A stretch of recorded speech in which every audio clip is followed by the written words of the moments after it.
Hey, what's up, guys? Man, hello, do we go? Let's see here. Sorry about the delay. I just scheduled this thing last minute, and I was like, "Oh man, I gotta get on the screen here. I should be. You should see it coming up here any second now." Do we buy the dip? Is this the dip to buy? Is it finally here? Is it over? Are we hitting some support levels yet? Man, oh man.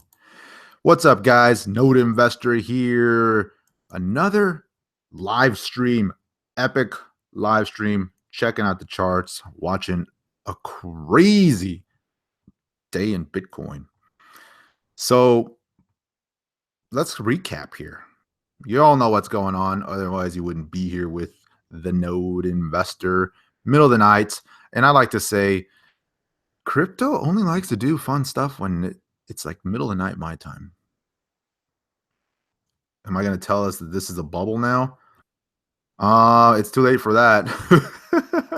I think I was warning you guys 2 days ago or 3 days ago when we were doing this. So check this out. Let's recap big picture thinking. I was talking about the potential for a parabolic blow off top, and I sent a newsletter out a few weeks ago, and I said this is the FUD edition of the newsletter. And we were watching this J curve forming. Let me get rid of that RSI. We were watching this potential narrowing of the channel, and the highs were getting here and the lows were getting closer. And we thought that the potential for a blow off top was happening when we went from 10, 11, 12, 15, 17 in like 3 days. And then the thing that got me going with that, I was thinking, okay, CME futures aren't launching for another 2 weeks or a week and a half. I would think that the big money crowd is going to want to support the Bitcoin price at least until futures launch dates, so they could capitalize on the fall when it finally happens, right? And so check it out. We saw that. And look, I put this little thing on my chart about, when the futures went live, the CME futures. And look at that. I mean, they pretty much went live right at the top of this move here. And that's just crazy when you think about that. And so, I'm not saying they caused the panic or the crash, but it does not surprise me that the prices were supported up until then.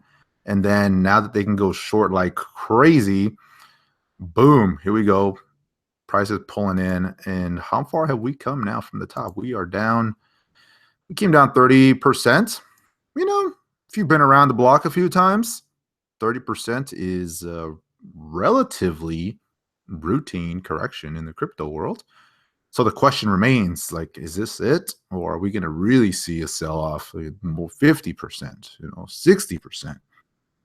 If we did, you're talking, here's 55%, 8,000 Bitcoin? Whoa, can you imagine that? That would be something, man. So let's do some retracement analysis on this. I've been watching this last couple of days and getting cautious. And so pretty much running the alt train here the last few days. And it's been a beautiful, wonderful, glorious alt trading couple of days. Bitcoin was been breaking down. And this morning in my my Slack group that I have, I told everybody I am going cash 100%. I'm closing out all my positions, all my alts. And I just saw the bearishness, but I didn't expect this. Whew. It's kind of nice to be sitting in some cash for once. Now I'm just waiting, right? Like, buy the dip. Is this it? Is this the dip? Saw that capitulation and a couple of hours ago, rallied right into resistance. Here we are testing the lows again. And we're seeing if this holds this time. So it is on Coinbase. It's actually looking stronger on Coinbase. But if you look at some of the other exchanges, we've undercut. So you can see the first dip we had a few hours ago took us down to about 13.3 or so. In this most recent dip, 12.5.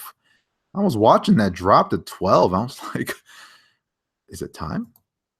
Time to buy. But so Here's what you look for. You look for these big volume spikes, right? The capitulation, the selling, the panicking, and the lows. And here we are. I mean, we went as low as 12.1 on Bitfinex here just a few minutes ago. Was watching this thing dip. It's trying to bottom. It's trying to find a low here.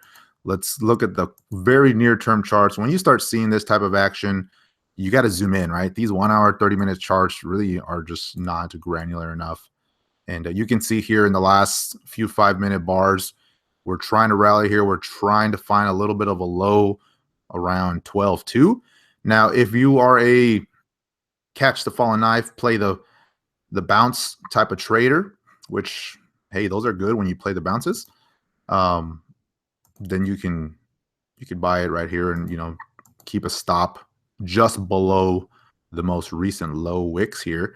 And you see where the bounce would go to. And most likely, right, the first test is going to be just bouncing into this resistance here, just only 2% higher.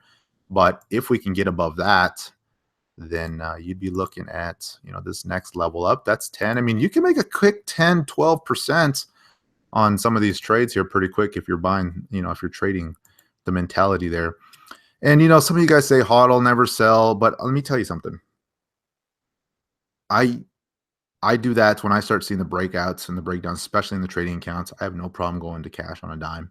And the reason is, if I can get 20 to 30% more Bitcoin a couple of days later, I will do that all day long. And for the same amount of fiat equivalent, right? You just, you know, and you just got to get out of the way. And I remember just a couple of days ago, guys saying, it's been good, it's been great, but don't get too complacent. Start to get cautious, protect some gains. Remember to use stops and all that, the disciplines, because when these moves come, they come really fast. They just happen like that. They don't give you a whole lot of warning. And, you know, you think, oh, it's just a pullback, just a pullback, just a pullback. And then at the bottom, it looks like this every time, right? It's the pullback, it's the pullback, it's the pullback. And then the last couple bars are just the crazy fast, scary, high volume drop. And if you haven't sold now at this point, oh man, if I hadn't sold, I'd just be waiting at this point for the bounce, right? You're at the lows here. You don't know where the low is, but it's extreme. The oversold conditions on the 4 hour are starting to show up. RSI is at 23. If you look at the 30 minutes, we're starting to bounce a little bit. Crazy volume though. That's usually the signal is, oh, sorry about that, is the volume here at the lows where, I mean, look at this last 30-minute bar was pretty high volume. We're testing it now. We're bouncing and we're due for a bounce. I mean, this was just a very fast, very vicious drop here in the last couple of hours. I mean, at this point, how far are we down? Just from this 30-minute bar. So just in the last few hours, we have come down 20% in the last few hours. And it looks like we're trying to bounce. So crazy action. Certainly due for a bounce. We're way oversold. And like I said, even a little bit of a bounce here if you're trading stuff like this. But if you're a long-term hodler, you know, you got to be asking, is this a good buy? I mean, I would think so if you're a long-term buyer. I mean, we just came down 30% off the top. We were at 19.8, almost $20,000 Bitcoin a couple of weeks ago, you know, not even that. And here we are hitting 12s. So a couple of things that I'm liking here. If I was buying something today, obviously Bitcoin. Litecoin is trying to hold up pretty good here.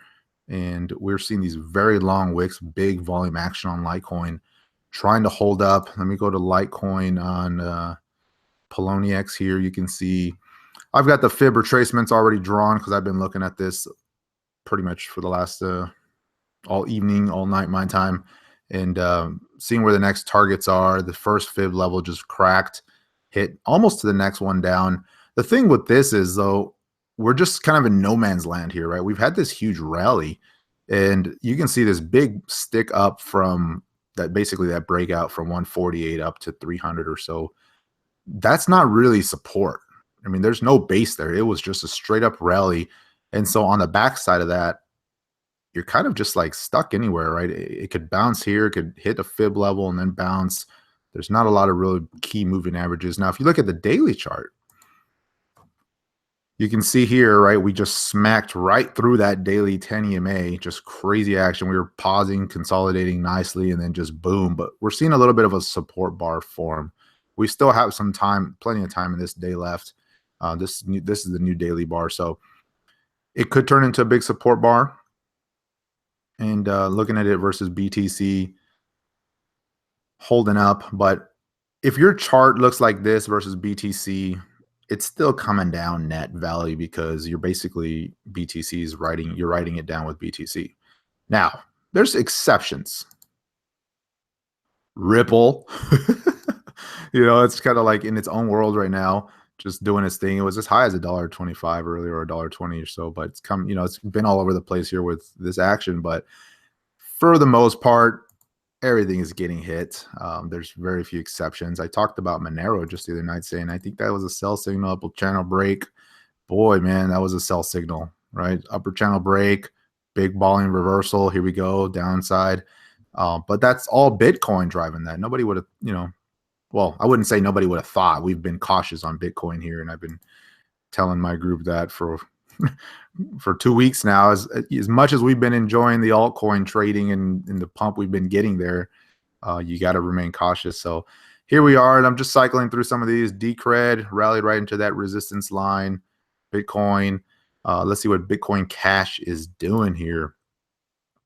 Getting smacked hard. Wow, Bitcoin Cash on Bitfinex went as low as 16. No, you can't always trust those wicks on Bitfinex. I've noticed they've been a little extreme lately, but we're right at the moving average there, getting hit pretty hard the last 2 days after that sell-off, that big peak. Let's zoom in a little bit here on the 30 minutes. Starting to bounce pretty good, though. We're seeing a pretty good bounce here just since I started this call. Right before I started it, started to see some of these bars bounce here. And so we'll see if that's a low, maybe not the low, but perhaps a low that's coming down now.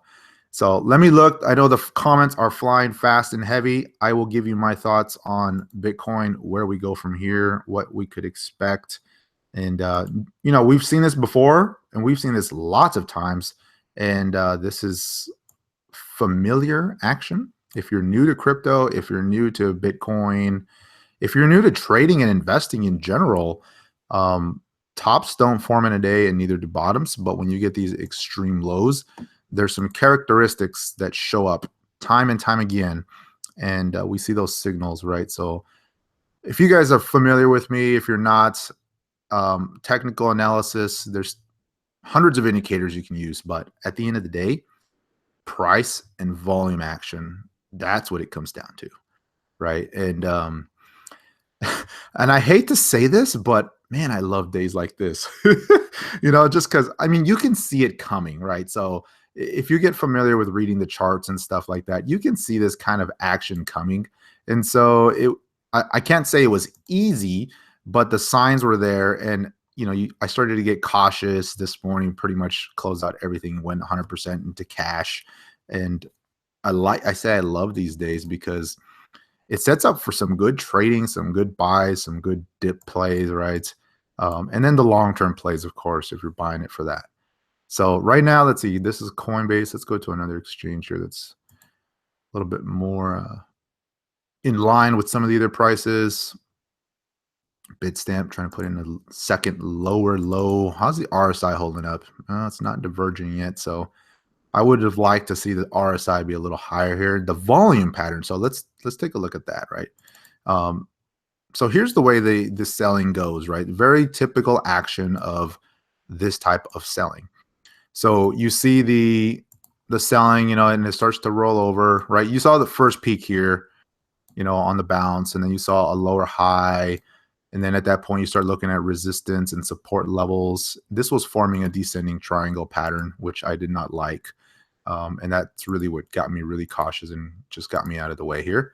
But you can see here on the Bitcoin chart, right, it was starting to form a little bit of a descending triangle pattern with the higher lows, or the lower highs, excuse me.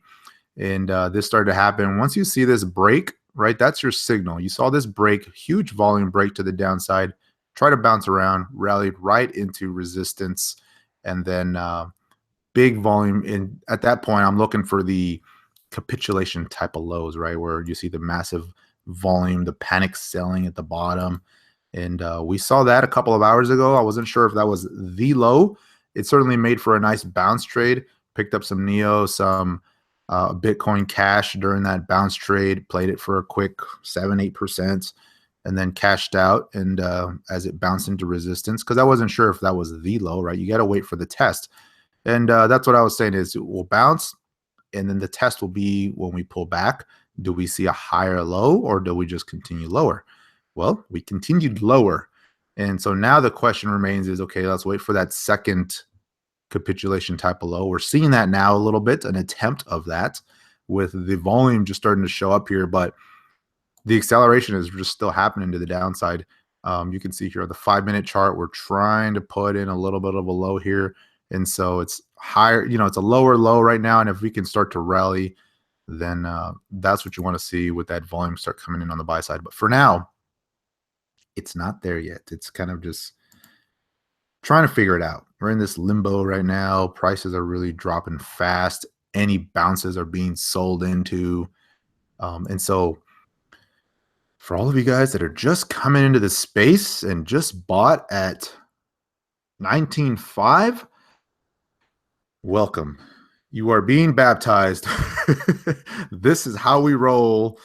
And crypto, man, it's all good. So I'm reading through these comments here as I'm talking. Just is it over for BTC?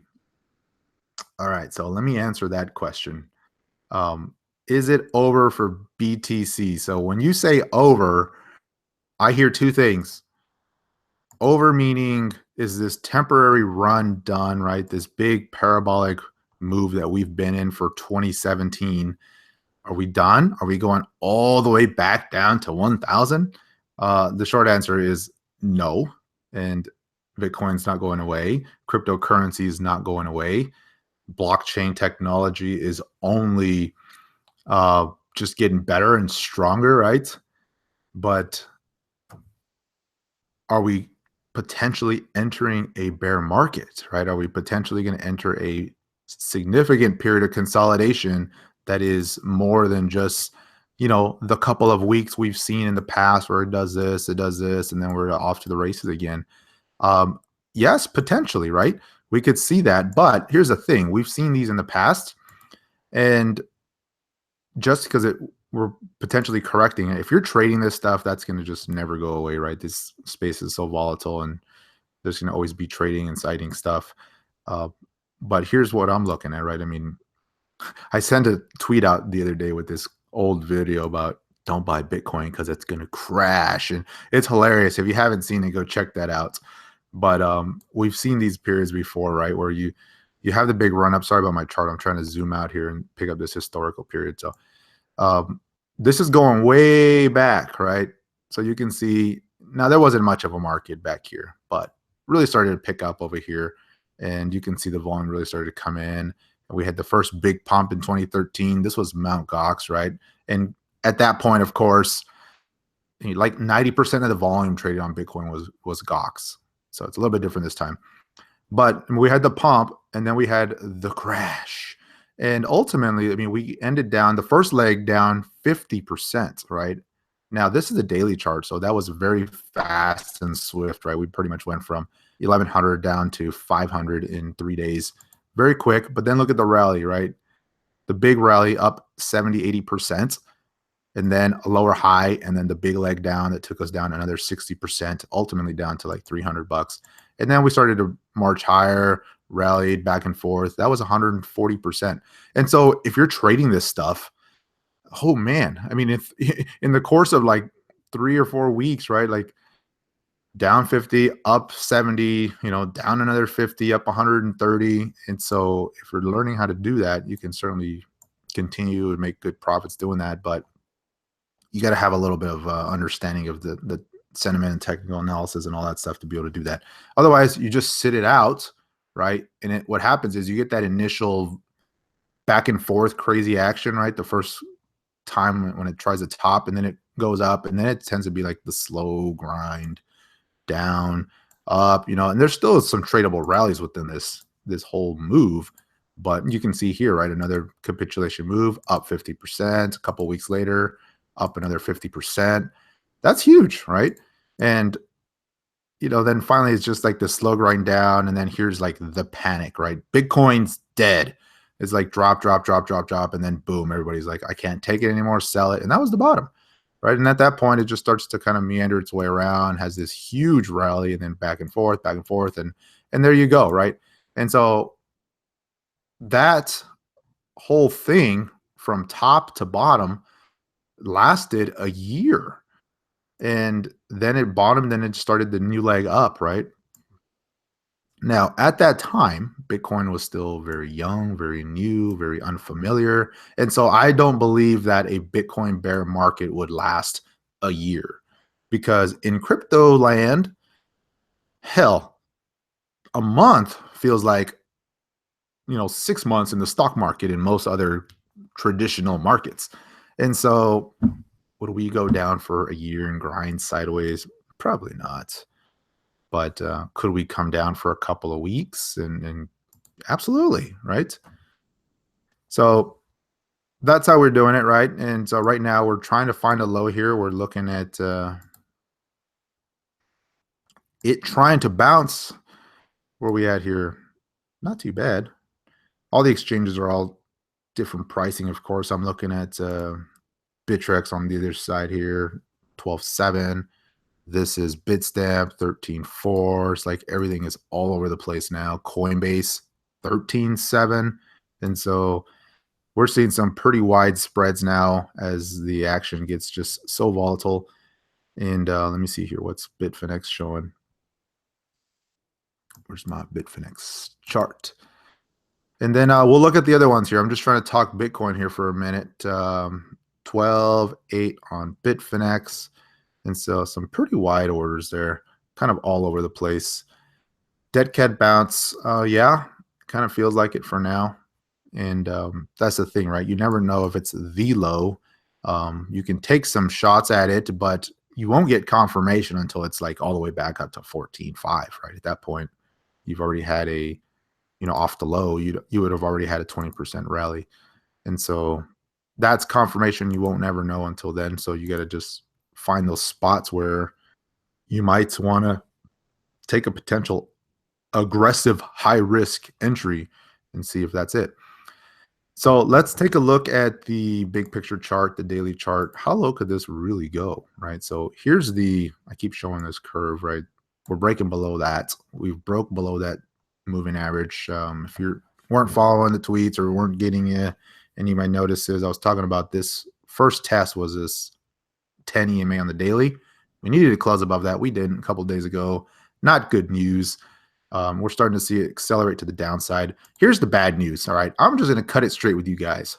The good news. Okay. First, the good news.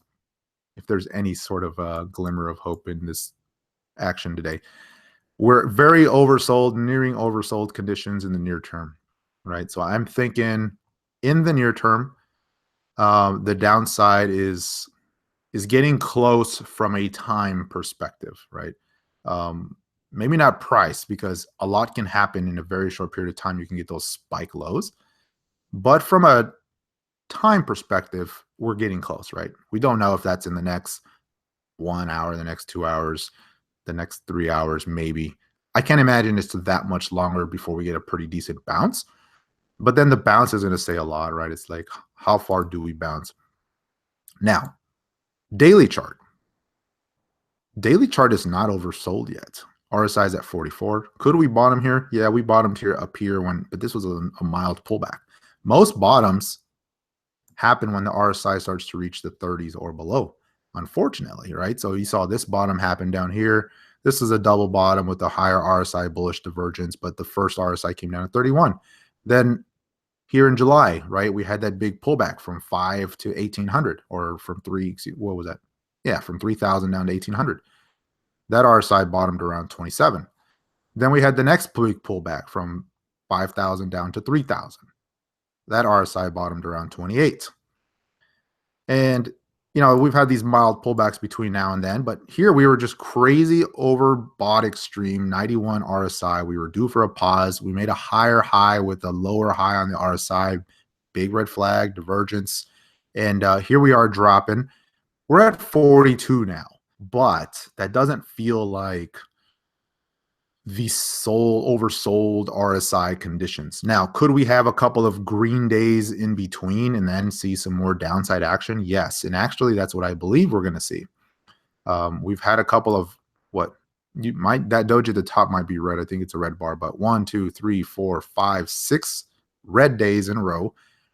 That's significant. It's pretty rare that we've seen those, right? We've seen this action here. That was the China FUD 1, 2, 3, 4, 5, 6. We saw 7 days there, but that's a long streak so far, right? So 6 red days. Now, the nice thing was during half of the 6 red days in a row, man, we were killing it on the alts. We were 100%ers and 50%ers and all that. So that's nice. But I'm thinking we're getting close now. We could bounce, have a couple of maybe a 1 green day or 2, and then see another leg down, and that'll get us to these oversold conditions, and we'll find a low. Where that low happens is anyone's guess. It depends on where the bounce is. So let me cover some more scary FUD for you guys, since I'm already talking FUD. I'm talking scariness, and so yeah, here we go. Where's that chart? So this is on Coinbase, right? So if I did just a giant retrace, a massive retrace, right? Taking the whole bull market move of Bitcoin since the very bottom around, 200. Now, this is like worst case scenario. So this is the most unlikely scenario. But right now, we would pull back basically to the first fib level, the 318, the 382, which is 12.3. We basically touched that already. We're close. We're bouncing off of it. The next one down would be the 618, 7,700. Are we going to see 7,700 Bitcoin? I doubt it. I hope not. But it's possible, right? I mean, just looking at that. Now, something a little bit more realistic, right? The most recent move that we've had here off of the extreme low here that we saw at 5,500. If we take that move up, right? So this is much more recent time frame. And so we look at it from that point, and we have this rally, right? We've already hit this first retracement level. We're undercutting it a little bit, bouncing. The next one down is a 618, and that's basically 11,000. And this is on Coinbase. I think that translates into like 8,800 or something on the other ones. Let me look at that. This is Bitfinex, the same exact analysis. Yeah, basically 10.9. So that's the next one down, right? Now, right now, we're testing this support level, right? We've had this little pullback that we had. This was the first big pullback after the top, and then we had the rally. We're testing that right now. We're starting to undercut it, but we could rally here and put a little bit of a long wick on this bar. That'd be a nice support day. If that doesn't hold, then yeah, we could be looking at 11K and maybe give or take, right? Maybe a little bit above, maybe a little bit below. And that's not even that strong of a support when you look at this base right here around 11K. I mean, there's not a whole lot of support there. That was halfway up a big move. And so ideally, we want to see it hold right here. This is really the level that would make for a strong hold, a good place to bounce from. So with that being said, okay, let's kind of look ahead and say we bounce here. Let's fast forward. Let me clear my lines here because these are all support levels I was watching that got smacked and taken out. But let's say we bounce here. Let's say this is the low. We hold this support somewhere in this range, and we start to bounce, right? Now we're no longer in this blue sky, new high territory. Now we've got this huge overhead resistance. You got a lot of new money that came into the space, above 15K. And so you might have some sellers, right? People starting to take care of us and starting to say, hey, sell me at this point, at that point, and so forth. So that's just normal market psychology. Now, what I'm looking at here is, let's say we bounce somewhere off this level. How high do we rally, right? The first big test is going to be the neckline, the resistance level, or the support level that broke will now becomes resistance. That's going to be 16K, give or take, right in there, right? That would also be this moving average. And the moving average would actually be lower, be closer to 15, just north of 15. And so you could see that bounce, and it could last for a day or two or three. But then if it finishes somewhere around here and starts to go lower and starts to head down again, look what that does. That just forms a massive head and shoulders right on the pattern there, which would not be good because I did a measured move on this. And if you take this head and shoulder pattern and you project it down, if it breaks this neckline at 12, basically where we're at now, then you're looking at 8,000 Bitcoin. And so this is also projecting down to those levels if it breaks. And so that would be a massive sell-off. That would be huge. And, that would basically take it back down to this big base right here. That would be a base, right? That would be a support level that would hold. So, yeah, it already made a smaller head and shoulder on the shorter term time frame, but I'm talking the daily charts, right? I mean, there's this little one here that broke down, and here we are testing the support level. That's been realized. That's happened. But if you start looking at the daily chart, we're due for a bounce, and that's going to be the test. How high do we bounce? Do we hit support? Do we start to pull back? If it's a really sharp bounce, then the alternative pattern is a double top, right? If it doesn't clear those old highs and it does one of these really sharp V moves up and then finishes, close to 19 and then decides to pull in. Now that would be awesome because you could have a decent rally from this point up to 19. I mean, you're talking a 40+% rally. So there's just so many ways to see this. You just take it one day at a time at this point. It's too early to say, is this it? Is the bull dead? Because at this point, it's a normal, I don't want to say normal, but it's consistent with the percentage moves down that we've seen in the past. This one's a little bit steeper, but we were a lot higher. But I mean, from the top point to point on Bitfinex, we've already come down 38%, 37%, right? So we've already seen the crash. There was people talking about Bitcoin could see a 50% pullback. It could crash.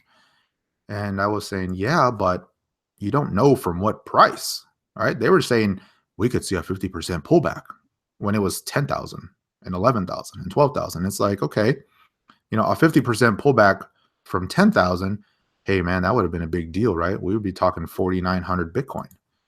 50% pullback from 19.5, okay, we're basically back to the 10,000 range where you were calling the top. So it's like you missed the whole boat if you weren't on this and you were just poo-pooing the Bitcoin, right? So,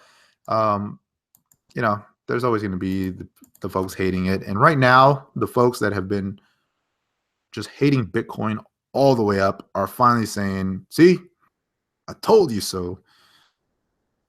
After they missed the greatest investment of the year and of the last several years in this new industry that they're just wishing they were a part of. So, oh man. So some of you are loving this. Some of you long-term hodlers are like, no, I don't like this. Yeah, McAfee's definitely not loving this. Charlie Lee sold at the time he wanted. Oh man, Charlie Lee. Here's my theory on Charlie. Okay. First, the good. Charlie did an awesome thing with Litecoin. We all know that. We all love Litecoin. Done, right? We get that out of the way. Charlie, good job. But to come out and to say, I'm cashing in because of conflict of interest, I'm calling BS on that. It was like, okay, the whole potential partnerships and this and that. And he was arguing the point how it's not the same as when a CEO sells his stock in the company because on and on and on. Well, I think it is, because that's a big red flag, right? It's like, okay, the guy who's founding this thing sells basically at the very top. I mean, he basically sold without having to come out and say, guys, I think this market's topped and Litecoin's probably going to take a pretty good hit, so I'm just going to cash out now. Instead, it was like, conflict of interest, and I'm still going to work on the project, and I just don't want to be swayed by the valuation. It's like, BS, right? You okay? You're like the only crypto person other than maybe Satoshi Nakamoto who has that mindset. Everyone else is like the founders, the project leaders. Of course, they have a stake in it, and that's a good thing. So anyway, those are my thoughts on Charlie. But hey, he made out well. You can't fault the guy.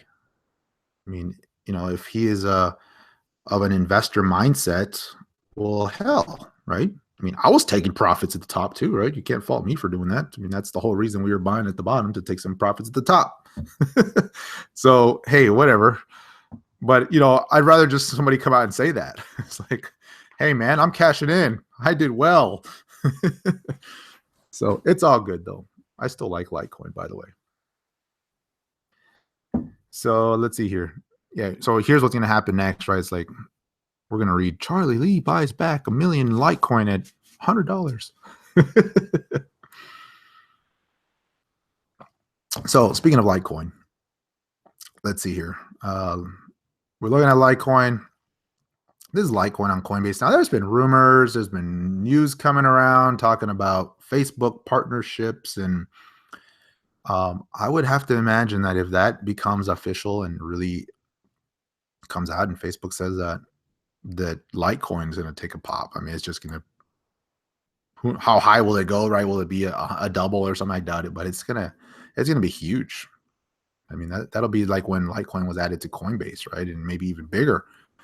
So it's going to be interesting to see if Facebook adopts a crypto, or because, I mean, if Facebook does, then it's just going to be the domino effect. You're going to see everybody else starting to jump on the bandwagon at that point, right?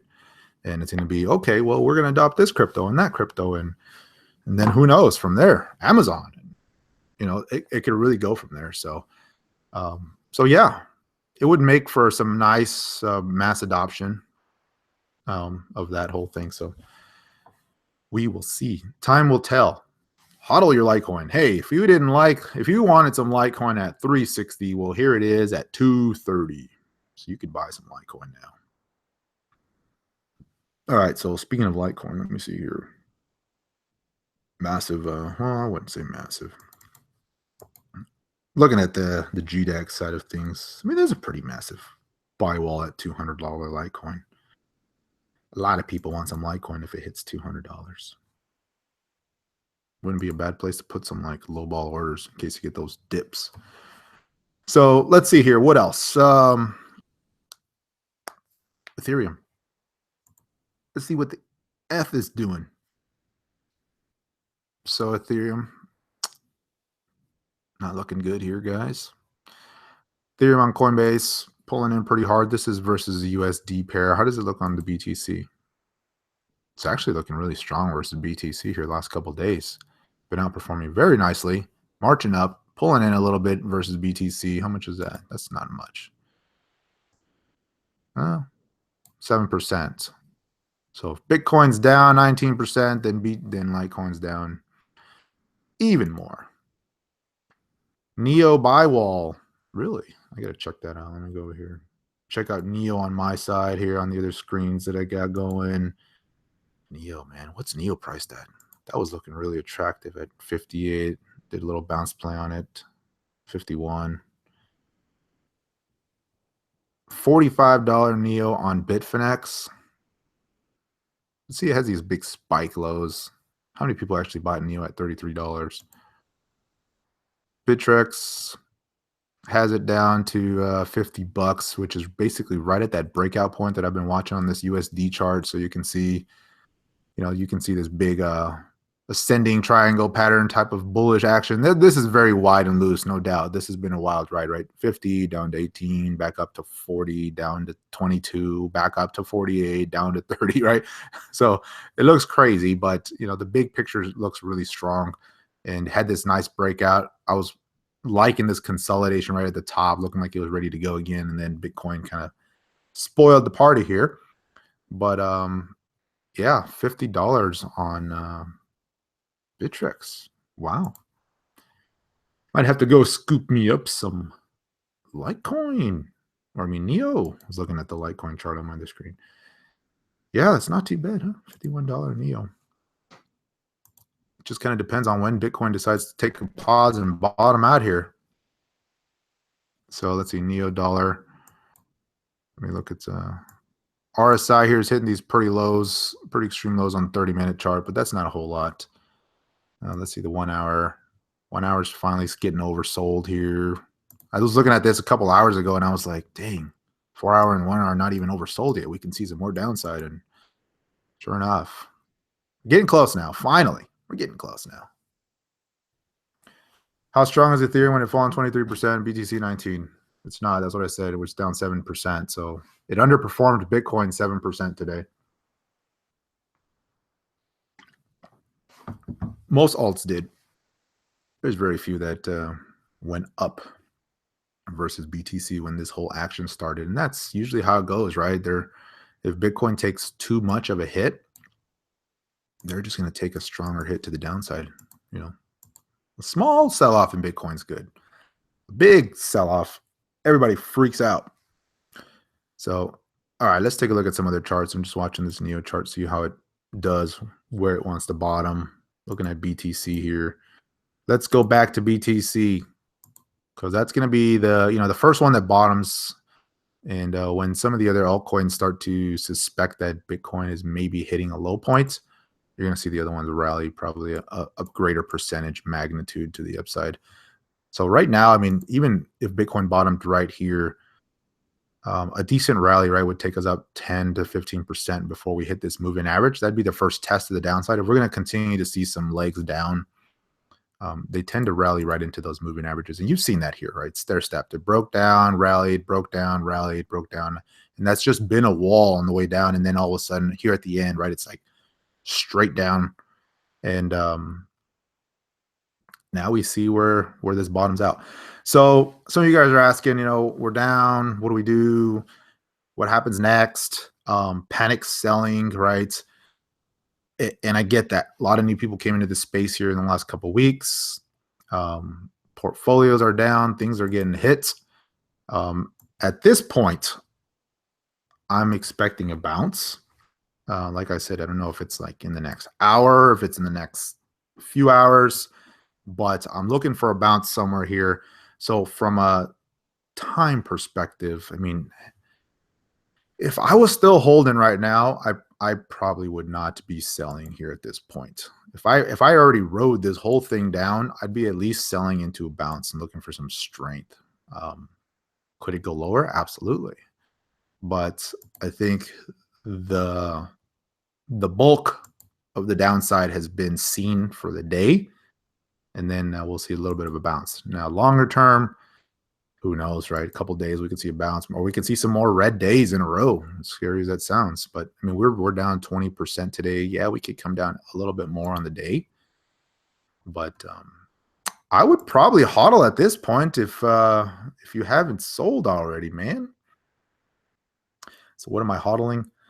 Well, my trading account is 100% cash, and I actually have been moving a large portion of my long-term hodl account into exchanges because I was preparing for this and I was worried that something like this might happen. And so I was cashing out and protecting the gains with the intention of buying back at some lower, more attractive prices like we're seeing.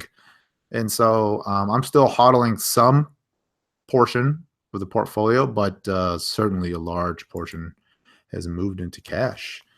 And is waiting it out, wanting to buy back in. So let's see, Dash.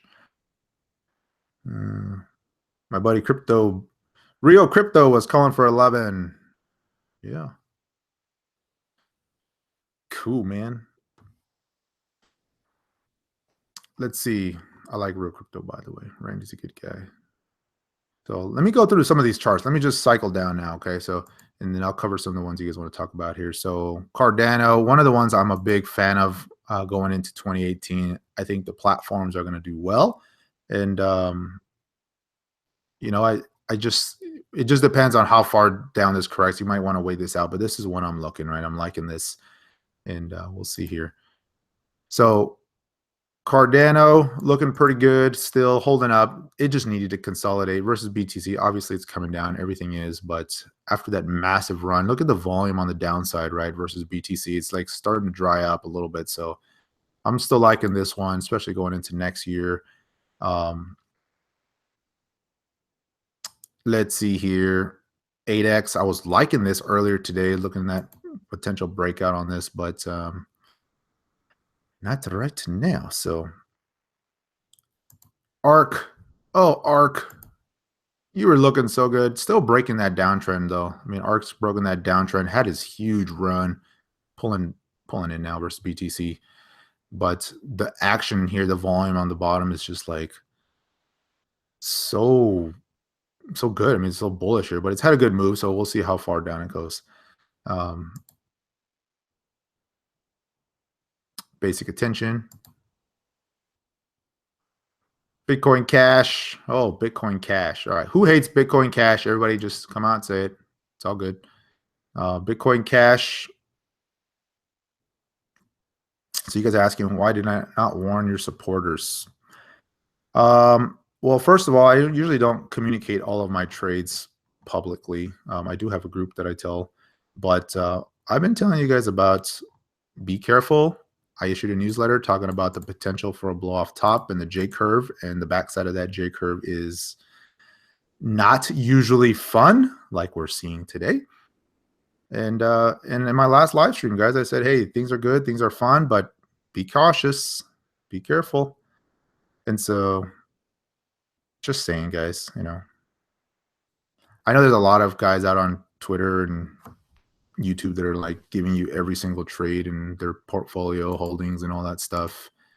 I'm just so active that it just wouldn't be fair, because I might issue a signal and say, here's what I'm holding, and then by the time you read it, it might be different. So it's kind of like can't do that, unfortunately. Bitcoin's where we at? So Bitcoin Cash, yeah, that whole debacle there, the way they launched it was a mess. But yeah, it's kind of interesting to see. I don't like this big wick on this one. There we go. All right, so I know you guys don't like Bitcoin Cash. You're not a fan of this. I get it. Going into 2018, I think we're going to see some more upside on Bitcoin Cash. Sorry to say that if you're not a fan, but I think Bitcoin Cash is not done and out. Now, is it going to take over Bitcoin and become the new Bitcoin? I doubt it, right? I really do. But I don't think it's going away, right? I don't think it's going to just fade. I think there's just too much momentum. It's here to stay. And it's, you know, will it be number 1, 2, or 3, or 4? I mean, who knows? But it's being added to GDAX. It's going to get more support, whether you like it or not. I think it's here. And so I'm thinking into 2018, you know, this is we're going to see some more action on this one. Let's see here. Bitfinex, BTC here on Coinbase. I don't like that one. It's just, man, the exchanges are just so all over the place here price-wise. Are we done bottoming here? Are we bouncing yet?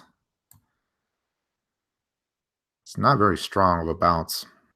I'm going to tell you that. Not good of a bounce here, man. We'll come back to that. So I like this chart. Check this chart out. Now, I don't use this for trading signals, but it's always interesting to see like where we are. And this is the BTC shorts on Bitfinex. Now, with futures and all that, that definitely changes the game quite a bit. But you can see, we've been max short positions here for a couple of weeks now, or a couple of days here. And here in the last couple of days, they're starting to cover, right? They were short for so long, and now they're trying to like recoup and make their gains. But you want to see it come back down to here, right, to these lows, and we haven't seen that yet. So interesting chart. Let's see here. Civic, man, I was liking Civic here, and I'm still holding Civic in my long-term holdings. So we'll see if this one holds out. I was starting to pick it up at the lows versus BTC. It was just kind of reaching that point of like, it's just overvalued. I was watching this downtrend, finally broke it, which is nice. And so let's see if this downtrend can continue, or this uptrend, breaking the downtrend, can continue. Dash has been one of the very strong names for so long, and taking a pretty good hit, man. Let's see here. What's that come down? We were at 1,500 for a while. That's amazing. So it's pretty much in par with BTC. We're down 34%. So um, big one, big smacking down. I'm thinking Dash is a contender for one of the next coins to be on GDAX. You know, Ripple is in the rumor mill, but I'm thinking Dash might be one. Decred.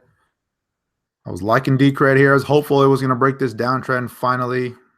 You know, USD side, man, it took a big hit. Look at that. At one point, Decred was over $100. Now it's back down to 63. District. Actually been picking some of this up for my long-term holdings here. Not a lot. This is small cap, right? So those are like usually really small percents of my overall portfolio, but District, who knows? Maybe it's done bottoming out here. EOS, man, how's EOS doing these days? Just been so strong. Look at that. Even on this day today, it's finding this support versus BTC. I mean, they try to smack it down. I don't know if this is real though.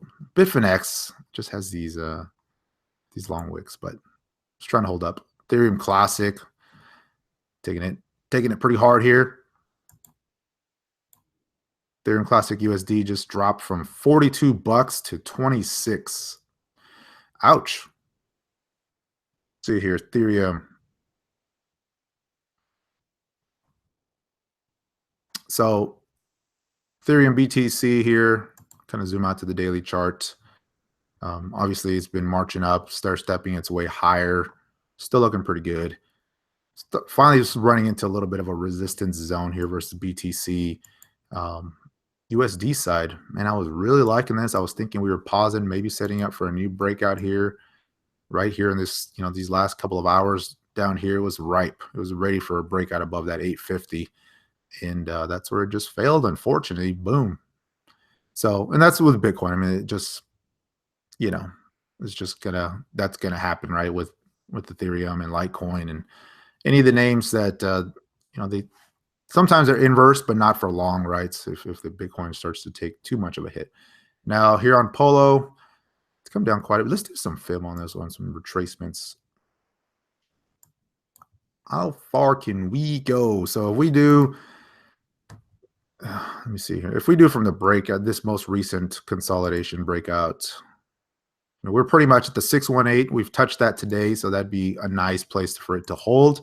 But if we do the entire move that it did from that breakout point, you know, kind of in no man's land here, so it's kind of hard to say on this one.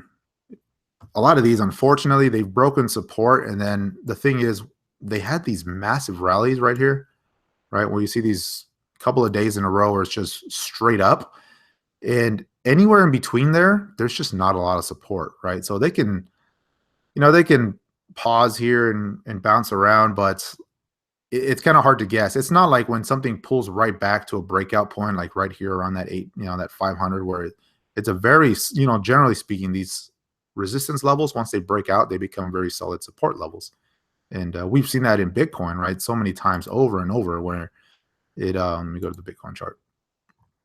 You know, we saw that all year long during this march up higher, right? It would break out and it would pull back, generally speaking, to a big major support area, and then it would break out, then it would pull back, and it would kind of hit the top of the next level, right? So you can see that, and we saw that happen a few times. Now we're kind of like in this middle ground, right, where it's pulling in, and the strongest thing you can consider support would be the lower wicks here that we had on this most recent pullback a couple of weeks ago. So this is where you want it to hold and put a little bit of a base in. Otherwise, I mean, down here, there's just not a whole lot. The last real big support was down here, right around that 8,100 level, 8,300. But anywhere else in between, it's kind of like, yeah, who knows, right? You'd be looking at more like Fibonacci retracements or some of those type of things to get another feel for it. At the end of the day, price volume action, right? When we start hitting these crazy oversold conditions.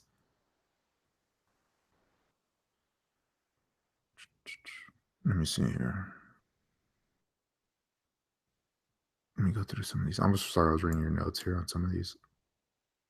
IOTA. Let's go IOTA USD first. So yeah, it's back down to $3.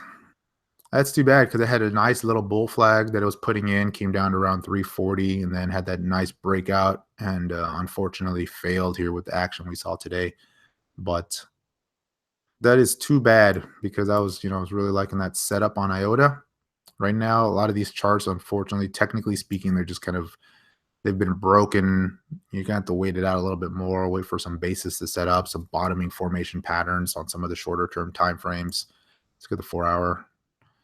Yeah, this is just kind of in no man's land. It's pretty much hitting right back to this point down here. So let's see if we can pause here versus BTC.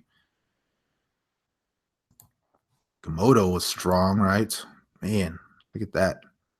That had a nice breakout. Didn't see that one coming. 200%. I missed that trade. That would have been nice. But it's pausing. It's finally done pausing here, and we'll see where it goes. Lisk. Yeah, Lisk has been holding up relatively good the last few days. Today, it's, like anything else, it's down a little bit versus BTC. And so the thing is, if you get a coin that's flat or relatively stable, down a few percent versus Bitcoin, then, the USD equivalent, it's going to be on par with Bitcoin. So if Bitcoin's dropping, then this one's going to be dropping from that perspective. Let's see. So let's take a look at Bitcoin. Bitcoin looks like it's trying to bounce here. I'm looking at my other screen. Got it on Bittrex up to 13.1. So before I continue down the charts, let's see what this one's doing. Come on, Bitcoin. Yeah, you got a good point, right? If I like the coin, I shouldn't be disappointed they're dropping now. It's probably a good longer term buy here. I was talking more from like a trade setup perspective. It was setting up nice. But all right, so let's see here. We're seeing a little bit of a bounce. Not a lot of volume yet. How much time is left on this bar? Okay, this bar just started. It's 30-minute bar. We got 25 minutes left, so we can still get some volume coming in. Let's zoom in a little bit more. Let's do the 15 minutes. So near term, very near term, we're talking 15-minute bars here. This is going to be the first test. Nice to see that little bit of a double bottom pattern coming in, lower low here on the second bottom. RSI basically the same, maybe a little bit higher. That's encouraging. The volume being very high at the lows is what you want to see. That's good. Let's see here. So yeah, that's pretty good action here at these lows. See, we're getting a pretty decent bounce here.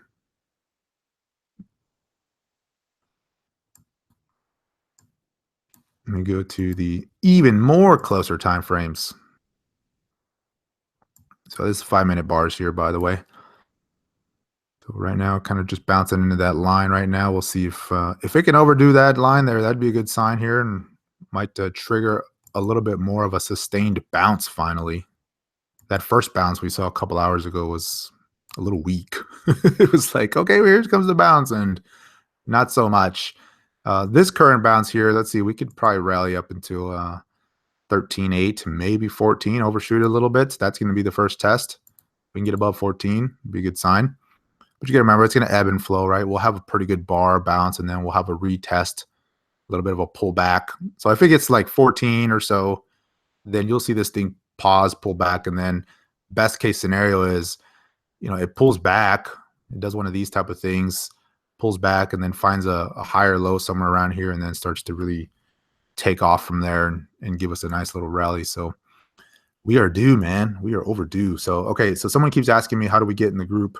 I will send that out. Let me see. My current group runs through the end of the month, and then I'm going to probably take about a week or so off.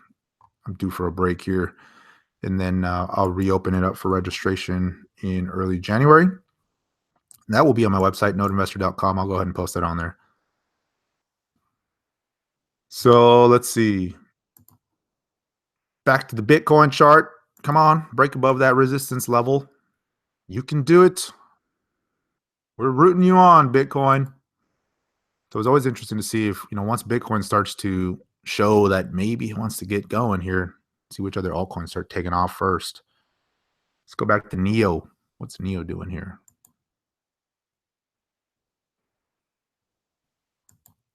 Man, look how different it is. $52. Bittrex. Let's see, Litecoin.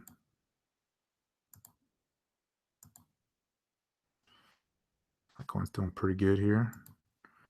Let me see here. 243. Too bad. Sorry about the radio silence here. I'm looking at my other screen here. The bounce is canceled. Oh no, don't cancel the bounce. So why did it crash all of a sudden? I don't know. I didn't read any news or anything. I'm not aware of anything in particular that may have triggered it. It was crazy too because I've kind of been out of pocket today. Kind of closed out my trade position, sold, and was just kind of watching the chart. So I didn't see anything specific. So if you guys know, let me know. But I wouldn't know if there was anything that triggered it. At the end of the day, it was just the technicals, right? The chart was starting to break down little by little.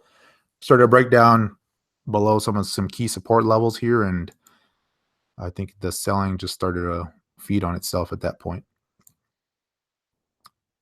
Litecoin trying to bounce a little bit here. All right. BTC here, not too bad. Really want to see this taken out here. To the upside, I mean, not to the downside. When should I enter BTC? So here's how I like to play these type of things. Let me switch. I keep going to Coinbase. The chart's really annoying. So on bounce plays and stuff like this, when I start to see this type of action, right, the capitulation, wait for it. One, you can take a really aggressive entry, right? You can take it here with the stop basically right below either the current bar or the next one down. So at this point, you're talking like 3 to 4%, depending on where you get it. And so that's how I would play that. I wouldn't give it all the way to the bottom. I would just wait for it to confirm, because if it tests all the way down here, you're generally not going to hold, right? So you want to wait. And then that, or you can catch the momentum. You might give up a pretty decent percent, but you can just wait until the longer term, not longer term, but the bigger time frames really start to confirm, right? So right now, this moving average has been a wall on the way down. And so if you're conservative, you wait until the 1 hour is above. Definitely don't want to wait on the 4 hour if you're trying to catch the dip, because at that point, it'll be up another 10, 11%. In the big scheme of things, right, it's not that big of a deal. If you're buying more for a hodl, longer term hodl, than you're buying the dips. A little bit different from a kind of do a trade or flip mentality. But this is the 30-minute right now. It's trying. It's trying. Let's see here. Yeah, so this is kind of the wall, right, that it needs to, very near term, right? This is the area that it really needs to get above. 13.5, 13.6, kind of give or take. We start to close above that. That'll be nice. And so there's a couple ways to do it, right? If you see the breakouts, most likely what will happen is it'll have a little bit of a pause, pull back, retest this, and then start to go. And that would be kind of like the area I would be looking at next if I didn't catch the low point initially. That's how I'd be approaching those. Salt's bouncing. Let's check Salt out. Salt's another one I like here at the lows. Sorry about my voice here. It's only 1:41 a.m. in the morning. I did another live stream earlier, and good times. Salt's trying to bounce here. 1 hour. Pretty good. Looking pretty good versus BTC here. It was trying earlier. It was trying to really get going, which was nice. See if it can reassert itself here. Quantum is another one I was really liking. Man, check out this chart on Quantum. Again, another one I was disappointed that it broke down on, but for a longer term hold might be pretty good. But I was liking like this chart here. Hold on, let me clear this out. So first off, right, it had this massive run, and we had the big pullback, but I mean, the moving average is still way down here. That's how high it got, so extended to the upside. But what I was liking is before the dump today, right, it was kind of putting in this very beautiful, constructive, very tight pattern, right? And I almost jumped on this thing, but I was like, I'm not trusting this market right now. And so you can see it's kind of hard to see on my screen, but I have an alert set right above that 350, right? 3449. And I was like, I will jump on this if it breaks out, but for now I'm going to wait. And I almost took it and then just boom, did that. So trying to find a low here right now. We'll see if it can do something. But this is pretty good here. It's trying to bound them. This is the one I like too.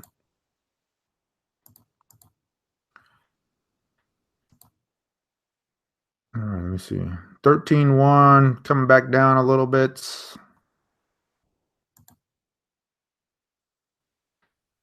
Who canceled that bounce? Why did you sell all your coin? Let's see here. All right, let me catch up on some of these comments, guys. Sorry about that. Looking at the charts here, trying to read while I'm doing this. Multi-slacking. I am multi-slacking. So if you're just joining us, I'm sure you've noticed by now, but Bitcoin's down today. It's down pretty good. And I was like, well, hell, I'm not sleeping tonight. Let's go live. Let's do this. And so I'm just kind of watching some of these things here. Been doing a little bit of bounce trading earlier, but for the most part, just watching it. So why did this crash happen, by the way? I don't know. Let's see here. 19,000 soon, maybe takes 2 months. Yeah, maybe. It all started with the futures. Yes, I think that was a big part of it. And so if you're just joining, let me see here. I sold my billions and crashed the market. No, Charlie Lee did that, not me. Let's see here.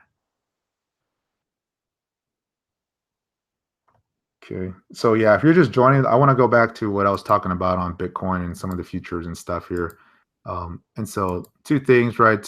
The big picture chart, the FUD that I was talking about here a few weeks ago, I sent out in my newsletter. This chart I posted on there. It's talking about the potential for a parabolic blow off top. And I said, the best thing that could happen is it pauses here, goes sideways, and then gives us another leg up.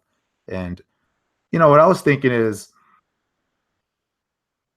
CME futures was a couple of weeks away. You can see I put the little flag there. It might be hard to see on the screen, but I was like, they're not going to let this thing collapse yet because they're going to want to profit. When I say they, I mean the big money crowd, those that are going to profit the most from shorting on the CME.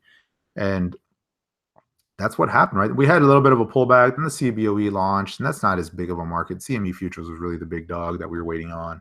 And that started to rally. And then look at where the CME futures launched. I mean, this is my flag here, right? That's the date marker.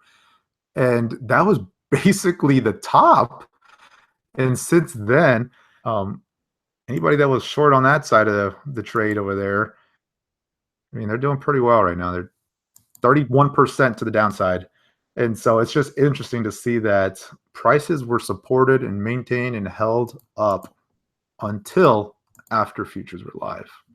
And it's interesting because the futures day, right? Initially, there was a little bit of shakiness back and forth, but then it really didn't do a whole lot. It was just kind of like, okay, futures are launched, we're good to go. And then the market continued, and it was like the altcoin party. And finally happened here. We saw Bitcoin just started to kind of grind its way down. Sorry about my charts. I'm trying to zoom back into the current time frame. But yeah, it's just very interesting to see so many things happening all at once, right? Price of Bitcoin's under pressure, futures happening, Bitcoin Cash gets launched unexpectedly on GDAX. And I say unexpectedly because the time was never really given. We knew it was coming, but it was just a matter of when. And just the fact that it all happened, just so much in the last week, right? It's like, wow, like all this stuff is happening all at once. So very interesting. 50% loss in the crypto space is just a little pullback. You're not kidding, man. So let's see here. There was somebody saying, what's the one thing I've learned? That was a good question here.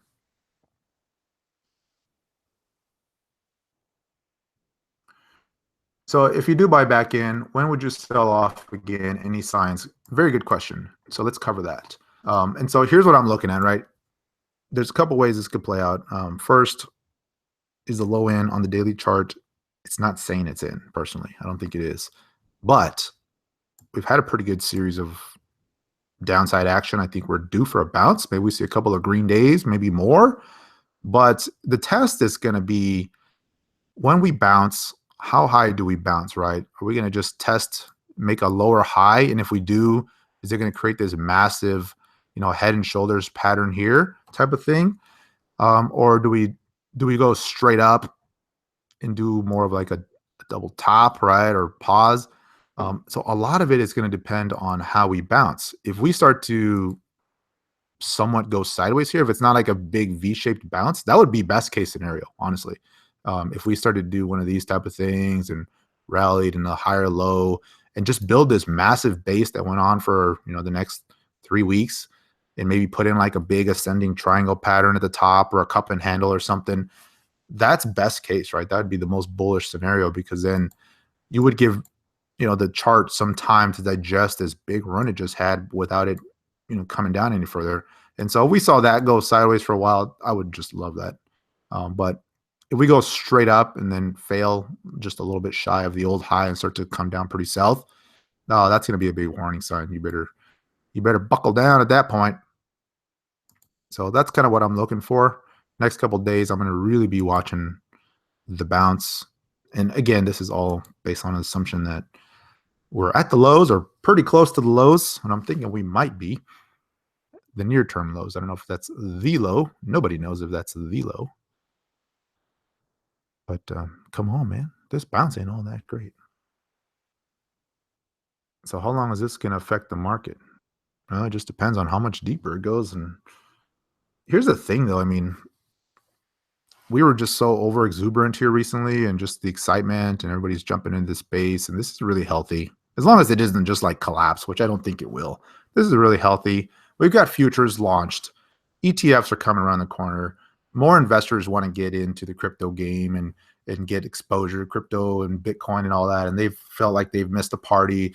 And for everybody that's not in right now, they're seeing this. They're going, whoa, like it's come down a little bit. Maybe this is my opportunity to get in. Next year, I think you're going to see some continued growth in terms of adoption. Blockchain platforms, or there's rumors of Facebook, right? I mean, all that stuff, that's only going to be bullish long term. So this is a correction, and the correction could, who knows how far it could go, right?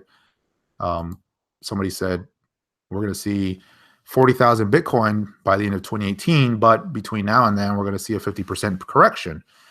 And maybe this is it, right? Maybe we're seeing it now, and then we're done, and we start marching up again. That'd be great. So it just kind of depends. Like, is this all done? Is Bitcoin over? Is crypto done? Is we going away? Absolutely not. So don't write it off just yet.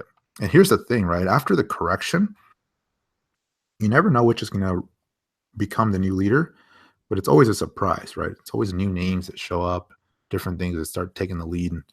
And so you got to keep an eye out for those kind of the surprise winners that show up where everyone says, wow, that's the new leader.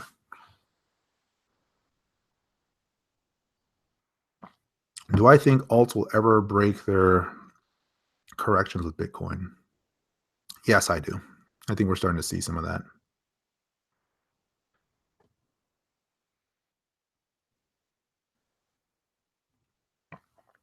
Sorry, I'm reading some of these.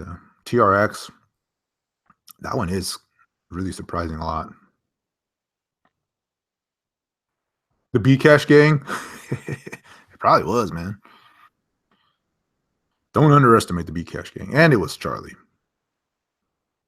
And it was me. I sold $5 worth of Bitcoin earlier and just crashed. There was some good questions I was reading earlier. I'm trying to find those again. So, so here's the other thing, right? The number one thing I learned in crypto, somebody was asking me, what's the number one thing I learned in crypto? Trading crypto. Probably the discipline aspect has really been drilled into crypto, right? So I've traded stocks, I've traded commodities and options and other stuff, but with crypto, the stakes, it's just a high stakes game, right? That never sleeps 24/7. It's good pumps, right? It's a lot of that stuff, but it cuts both ways. I mean, you can very quickly have a 50% gain, 100% gain, but at the same time, you can very quickly have a 50% loss if you don't do it right. And so, you know, I was familiar with some of the disciplines and some of the trades and yes, and stops and doing all that and finding support and on and on. But this just really drilled it in, right? I mean, just you have to in this market. Or you're just a hodler, right? And you're not really trading. But if you're trading it, you have to. And it's just otherwise, I mean, you see how fast it comes down, right? And it just like you wake up one day, you're like, oh crap, down 30%, down 40% or whatever. And so discipline, money management, risk management skills, those are really have been accelerated a lot since trading crypto, I think. Um, and I'm glad it's been there a lot of times, right? Sometimes it's annoying, but it comes with the territory, right? Sometimes you get stopped out of stuff and you're just kind of like, well, whatever, get back in. But more often than not, 90% of the time, I'm glad I maintained the disciplines and all that stuff. Other than that, just the fun, the it's a whole nother industry. Like I was saying, like I say it jokingly, but it's so true, man. It's like, a week in cryptocurrency is like a month in the stock market. It's crazy. Will it always be this way? Who knows? I mean, the landscape is certainly going to change, right? As much as we hate to admit it with, Bitcoin, the origins, the peer to peer, the decentralization. As much as we don't want to say it, it's going to happen. You're going to, I mean, it's just too lucrative of an industry to not have the Goldmans and those folks coming in and NASDAQ and everybody wanting a piece of the pie because that's just the way it is. And so I think over the next year or two, the landscape's really going to change. The exchanges that you and I know today may change or may merge, or some may go away and be replaced by other ones, right? So um, that's what I'm looking at, and I don't know if that'll be good or bad in the long term. Will crypto be banned just down the road? No, it won't be banned. I don't think. I mean, there's too many people in the game now. There's too much at stake. If they wanted to ban this thing, they should have never let it get this far. And I think countries that are banning it now are just missing the boat. They're just only hurting themselves at this point.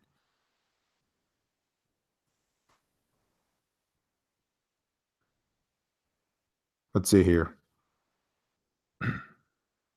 Sorry about my voice. I've been talking for a few hours now. I didn't start this live stream a few hours. I had another call, but it's only 2 a.m. my time. I don't know what I'm complaining about. Let's see here. What else is going on? When BTC reaches bottom and it really starts to rally, will alts follow its growth? Or just like in the past, will alts pause when BTC rallies? I believe it's going to be both running together at this point. You know, this first run up we had was just wow, Bitcoin, and it took a while, and people were finally realizing I should have just been in Bitcoin this whole time. And they were dumping the alts every time Bitcoin rallied because people wanted to capitalize on Bitcoin making these new highs. Once that started to pause and Bitcoin felt a little exhausted, then we came into a scenario where it was Bitcoin sits tight, alts go crazy and do very well. If Bitcoin has a big rally, they kind of pause and freak out a little bit. If Bitcoin crashes, alts crash. And so it's like, oh man. Uh, what time zone am I in? I'm Mountain Standard Time right now. So it is 2 a.m. No, it's not. It's 1:57 a.m. Do I think mining power will shift to Bitcoin Cash? Yeah, at the end of the day, the miners are going to mine whatever is more profitable for them to mine. Some of them are going to do it for political reasons, but I think at the end of the day, it's going to be more what's profitable. Am I in Colorado? No, I'm in Arizona. Same time zone right now. Half the year we're Pacific time zone with California, and the other half we're Arizona Mountain Standard. You see it at 15,000 tomorrow. Yeah, that could happen. Absolutely. That's not. I mean, that's not a far. A big stretch, to be honest with you. After a big bounce like this or a big dip like this, you can have a very decent rally. I mean, 15,000 from this point is 15%. In fact, I'm expecting that, right? I'd like to see that sort of a rally here. So could happen. Let's see on the 5-minute chart. Let's go take a look. Man, I'm seeing some of the folks that are on my call here. Brandon. What time is it over there, man? Like 4 a.m. your time. You've been awake all day with me. You poor people in crypto, all you poor crypto traders and investors, you never sleep these days. I'll tell you, man, it's been some these last 6 weeks have just been crazy. But in a good way. Not complaining. Could use some sleep here and there, but not complaining. You took a 2-hour nap. Oh, that's not bad. It's not too bad. Harvey's here too. Got a lot of folks from the group here. All right. See what this is doing here. This is a 5-minute candle. It's trying to rally. A little bit of a lower high. I'm just trying to look at this. I'm thinking, is this a rising wedge? It's really not. This on Bitfinex. How's it look on the others? Bitstamp. Look how different these all look. Lower high on Bitstamp. Coinbase. Lower high. Trying to roll over here. So far, it's not looking good. Not liking this lower, but this is 5-minute. Let's zoom out a little bit here. Let's do 15 minutes. Yeah, right now that's all it is, right? It's like it dropped and it's just kind of going sideways. Not the strong bounce that you were waiting for. Unfortunately. $65,000 Bitcoin in 2018. Man, that'd be awesome.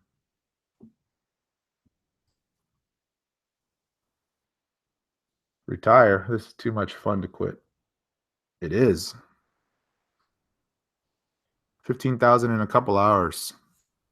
Let's hope. Could I see this market cap go into the trillions? Not this year, absolutely not this year, but yeah, absolutely, we can see a trillion. 100K tomorrow, only if I buy back in. No, here's how it usually works. If I buy back in, this thing's going to drop like another 50%, so just be careful. I'll let you guys know when I buy. It's all over.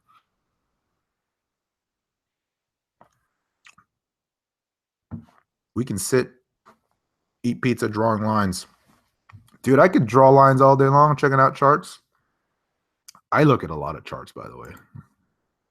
I look at more charts than anybody, except for you guys. You guys probably look at more charts than I do. But man, daily chart here. All right, so let's keep going. Let's march down the list on some of the others here. I was watching for the bounce here. Let's see what else is happening. I missed, where did I leave off? I think we covered IOTA. We covered Lisk. We were talking Lisk. Komodo had nice pop to the upside. Lisk is holding tight here at the highs. Let's see here. Litecoin, 244. Not too bad. Trying to hold up here. It's trying. Monaco.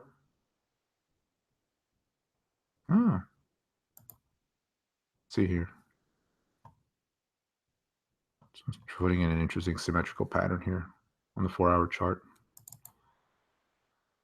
Trying to find out which way it's going to go next versus BTC. You can see high, low, lower high, higher low, just kind of really bouncing around here, but very interesting. Kind of sitting tight here. Monaco USD. See how that looks.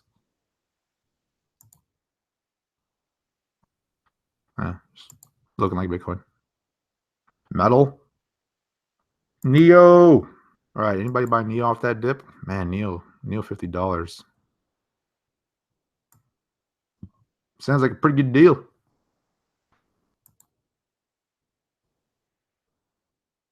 Really actually came below my target today, man. Look at that.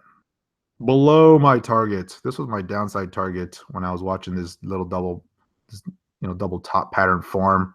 And I thought if this thing breaks, we're gonna see $52 Neo. This thing dropped below. That means I gotta buy it, right? Am I Satoshi Nakamoto? Man, I wish I was that cool. Next. Next has been strong. What do you guys think about Next? You guys like Next? It's been the darling for a while here in the last couple days. Look how strong this is. This one surprised me, I gotta tell you. Do I think Neo's gonna bounce back now? It's looking like it wants to hold. Here's what I like about Neo. Let me look at another one. I hate those big wicks that are false wicks. There was very little trading done at that level. So Neo USD first, right? So I look at both USD and BTC charts just because they kind of give you different clues in terms of what does what and how support resistance levels, breakouts to new highs, all that stuff. I like the fact that it broke out and it pulled right back to this support, this breakout point, and it's holding it right now. And so that's good sign. Even if it comes down a little bit, a few percents on the dollar side, you can come down another 5, 6, 7%. But as long as it stays above this breakout point, then yeah, I'm going to be looking for this thing to pop and start to rally again next year, 2018, which is like a week away. But towards the end of 2018, I'm still very bullish on Neo, and I think we'll see triple digit Neo. I was really getting hopeful here for a while. I was thinking, man, Neo's almost $80. We're gonna hit triple digits this year. But while that's still technically possible, I don't expect that to happen. It's looking like it wants to bounce here. Tulip bubble. It cracks me up when people reference this to the tulip mania. Like it really does. Like they're just so different. It's like you can't even comprehend how different they are. Like it's just amazing. Like blockchain technology and currencies versus tulip bulbs. Like, okay. People like to say that without remembering the fact that you had hundreds, if not thousands, of stocks that did the exact same thing over and over and again. Look at the chart of Amazon. The the normal chart. I mean, it's just crazy, right? Stuff like that. I mean, just it's interesting. The psychology maybe is there's lessons to be learned there, but we've seen that happen plenty of times here. We've lived through plenty of cycles. Tulip FOMO. Do I believe in technical analysis? Absolutely. I'm all about technical analysis. Now there's more to it. There's the fundamental analysis, there's technical analysis, but it's a mixed bag, right? It's like you got to do part and part, but at the end of the day, the charts just tell you so much because they price it in. That's the thing, right? People can say, no, nobody would have been able to tell that news or nobody would have known that. And that is true, but you don't have to know the news in advance or anything because the charts just tell you the psychology a lot of times behind it. There's always surprises. Yes, there's always a fake, announcements, but at the end of the day, technical analysis just tells you, the psychology of the market, where the buyers and the sellers are showing up, and the FOMO and the support levels and all of that stuff, and the patterns. They all have a psychology behind it, right? And it's amazing what you can do with technical analysis. I mean, it's almost comical, like how often a price will rally almost to the penny, right, and hit a resistance level and then start to sell off at that point. And a lot of it truly does become kind of a self-fulfilling prophecy after a while because technical analysis is so popular nowadays that a lot of people are seeing the same things. And so when it just becomes that evidence, I mean, there's thousands and thousands, if not millions, of traders out there, and they're seeing the same patterns, and they're just kind of going, "Oh, wait, this is what's going to happen next," and this happens, and so it tends to kind of feed on itself. But it's amazing; it actually works. So that's a good segue. If you're asking a question, do I believe in technical analysis? Just so you know, I do offer a video course on the basics of technical analysis.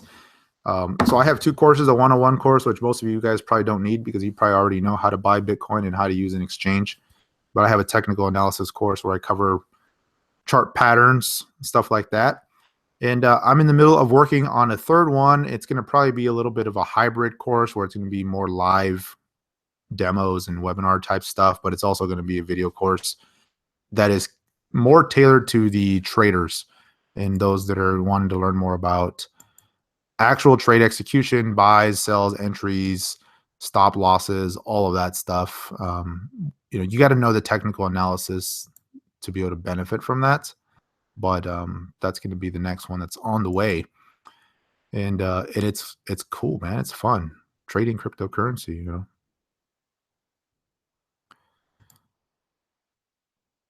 Yeah, so I was, been buying some stocks and stuff and looking at some other things here. I pretty much is like 90% been crypto here for so long, but lately I've been like, oh, let me do some stocks and let me go check this out, do that, and I'll enter some trades in, and then I'll forget about them, and I'll come back and check, and you get used to crypto where it's like, oh crap, like I haven't checked on this for a few hours, what's going on? And I come back and look at the stock trade, it's like, oh, yay, I'm up 7%. Yay. It's like, oh man, it just moves so much slower. And that's good sometimes, I gotta say. It is good, but it's just a whole nother mindset. Crypto, we're looking at chart patterns that are hours long, and in stocks, there's like days and weeks, and it's like, oh man, it's like watching crypto in slow motion. But I got to tell you, though, it makes it a little bit easier because you're looking at these chart patterns. You're like, does everybody see that? This chart pattern's been set up for 2 weeks. Does anybody see this? And, in crypto, it's like you get a few hours. Everybody starts to notice. So Vertcoin. And so let me see. I think you guys were asking about Vertcoin the other day, and I was not liking this little double top. And I said, if this breaks down, we're going to see a little leg down. And it broke, but mostly on the cause of Bitcoin here. But we'll see. It's going to rally. It's going to probably bounce into the resistance at 53. That's going to be the test. If it can't get above that, just be careful with this one.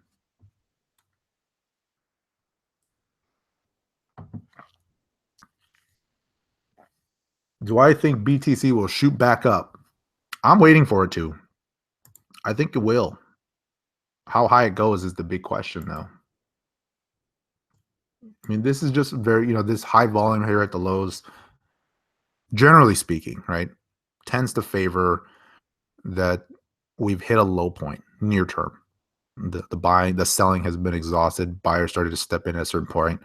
And I really wanted to hold these levels because you can see that this is really a key support level going back to this point right here, right?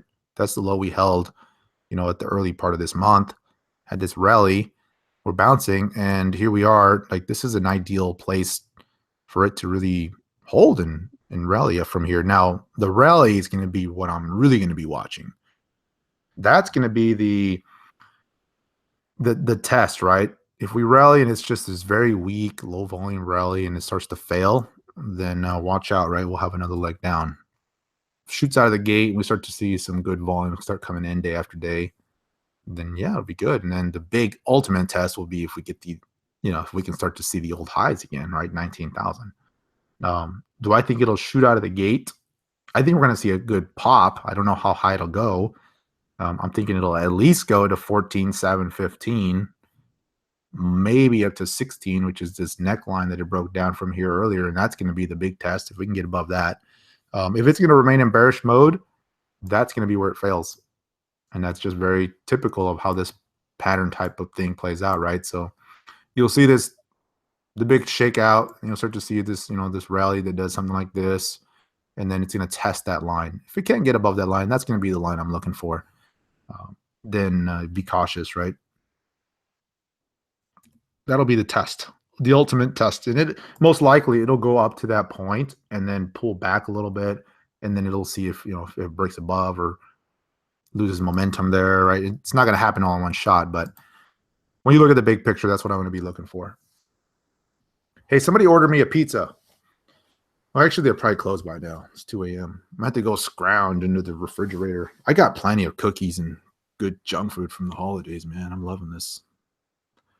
All right, let's see here. Let me look at some of these comments we got going. Pound that like button, ladies and gentlemen. You are live with the Node Investor, and if you haven't already, for whatever reason, please subscribe to the channel. All right, let's see here. Verge, Veritasium, Metaverse, Sub. It's going to the moon by January. It's already been doing pretty good, hasn't it? Substratum has been doing really well, actually. Let me see here. Let me see if I have my other charts open on the other side. Litecoin up to 250 on GDAX. That's good. Let me open up some other screens here. And we'll go looking at some of those other charts you guys are asking me about here. So one sec while I do this here. Monitor, and I'll pull it over.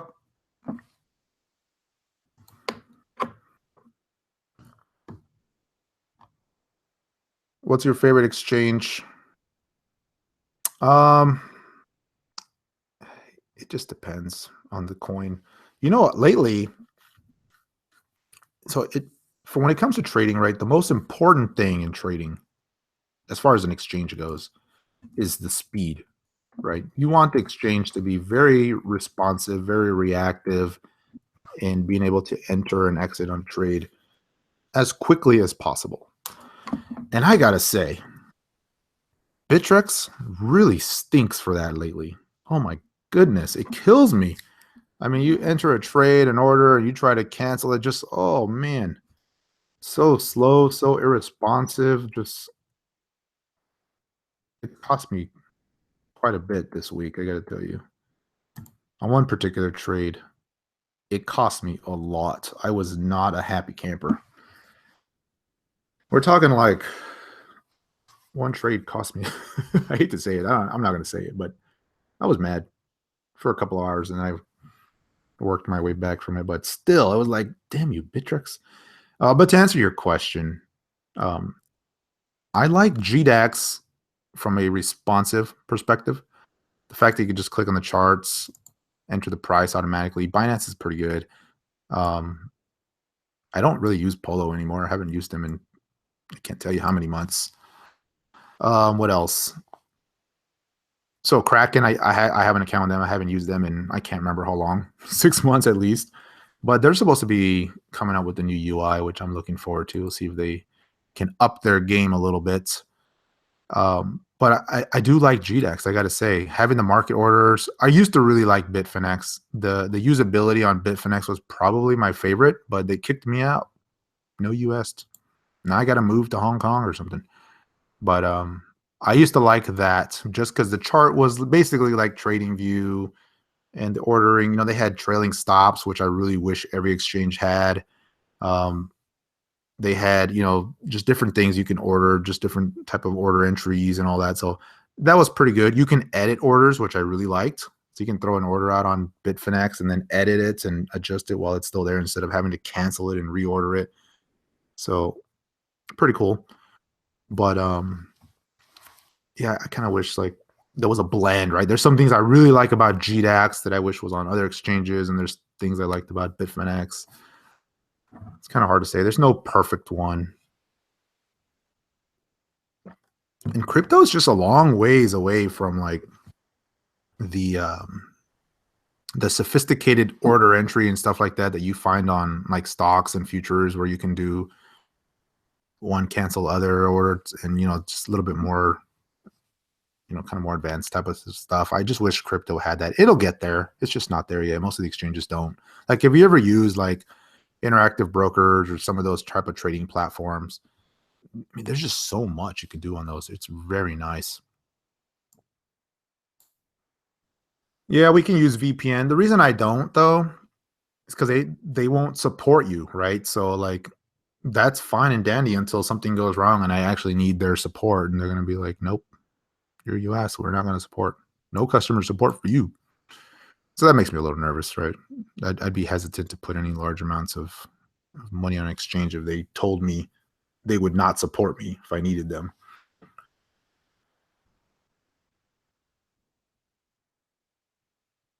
Let's see here. Yeah, GDAX charts have really sucked after they launched their Bitcoin Cash too. Cryptopia. Substratum. It's been very nice as of late. So let me throw my my time frames on here. Don't know why this one never saves. But if we look at Substratum here, this is the 1 hour chart. Let's go to the daily here. This is versus BTC. And yeah, it's pulling in today, but it's was setting up this nice little base that it broke out of. And so you can see kind of just over the last, couple weeks here, put this little almost cup type of pattern here at the highs. And then this is really the kind of signals I look for, right? When you see something that's set up and it looks like it's getting ready to break out, if you've missed the low points here, if you've already missed that whole rally, what I tend to do is I'll throw out a conditional buy order on stuff like this, where if it pops above a certain point, then I'll just jump on it at that point, right? And it's kind of all automatic. This is pretty good though. Still holding the line on the daily side. Let's see, 4 hour. Not too bad. Obviously, it's getting very volatile here in the last couple of hours, along with everything else. All right, let's see here. I'm going to hop back to Bitcoin real quick. We got to keep an eye on what's going on here because I'm waiting. We're looking at the bounce here. We're seeing if it starts to. So right now it's trying to bounce. The volume is getting lower on each candle higher. That's not good, but we still got 10 minutes left on this one. What we're going to want to see is Bitcoin pop above this little bit of a resistance that it's pausing at right now. And so 13.3, 13.4, which is also happens to be the moving average on the 30-minute chart. That's what we're going to want to see it bounce, get about pop above. Sorry, tongue tied there. And so we're close, a few percent away, 1.5. And so we'll see if it bounces here.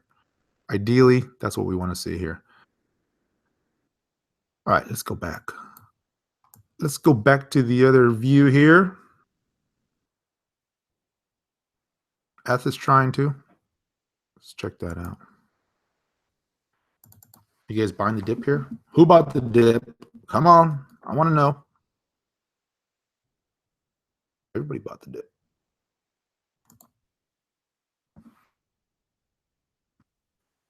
Crypto is like a drug, especially if you lose money. Yeah. Here's my thing with trading. And if you're hodling, that's different, of course. But if you're trading and you have too many losing trades in a row, I highly recommend you just stop. Even if you see a good setup, even if you see a breakout, a potential breakout, just take a break. Take a day off. Clear your head. Trust me, it does wonders, kind of resets things, gives you a fresh perspective. You come back and look at the charts and you kind of reset that whole. Because when you have too many in a row, trading, especially in crypto, it is very psychological. That's the biggest thing here when it comes to this. I mean, the technicals and yeah, you learn the charts and all that fun stuff. But once you get past that, it's all psychology, man. And being able to shake off a losing trade and being able to clear your head and being able to get back in the game and kind of focus and understanding the mindset and all that. It's very much psychology. About the dip? Yeah, get that Red Bull going. The coffee pot. So looking at Ethereum on GDAX, it's trying. Nothing impressive yet. The volume here on this first green candle was very lackluster. Nothing to excite me yet, but let's see. It's trying to put in a little bit of a double bottom. Here's what I do like about it. In the very near term, right, is the you can see the lows, the two lows there. Obviously the volume, right? The big volume here at the lows is what you want to typically see at the lows. A little bit higher of an RSI on the second low, which is a lower low. And so that's a good bullish divergence on the 15-minute. And And so that's what I like. It's kind of hard to see here with the wicks, but you can see we got that low, and then we've got the first RSI low, and we got the second low there. That's generally a good sign, meaning okay, we're finding a good low. The second low wasn't as intense as the first one. Maybe the sellers are getting exhausted here, and then now we start to bounce. And you see the exact same pattern on the inverse, right? So when you start looking for tops, that's what you see. You see the first RSI, then it pulls back, and we start making new highs, but it's not as strong. It's starting to lose momentum. Buyers are starting to wane a little bit. And so you got to pay attention to those things. And that's what we were seeing in Bitcoin. If you go back to the 4-hour, the daily chart at the top, you can see, right? Obviously, this first pump was just crazy high, very strong, but we were like 92 RSI. Then we pulled back. Then we started to rally. Volume wasn't as high on this little rally. So it was kind of like the warning flag started to show up a little bit. You saw the new high, but the RSI was lower, and it was just trending lower. So this, it was kind of like the momentum was slowing down a little bit. It doesn't always necessarily mean it just like crashes, but you're due for a pause. It's usually what it means. Zcoin. I forget what Zcoin's ticker is. Why I don't have them all memorized. There's only like a couple thousand. Zcoin. XZC. XZC is what it was.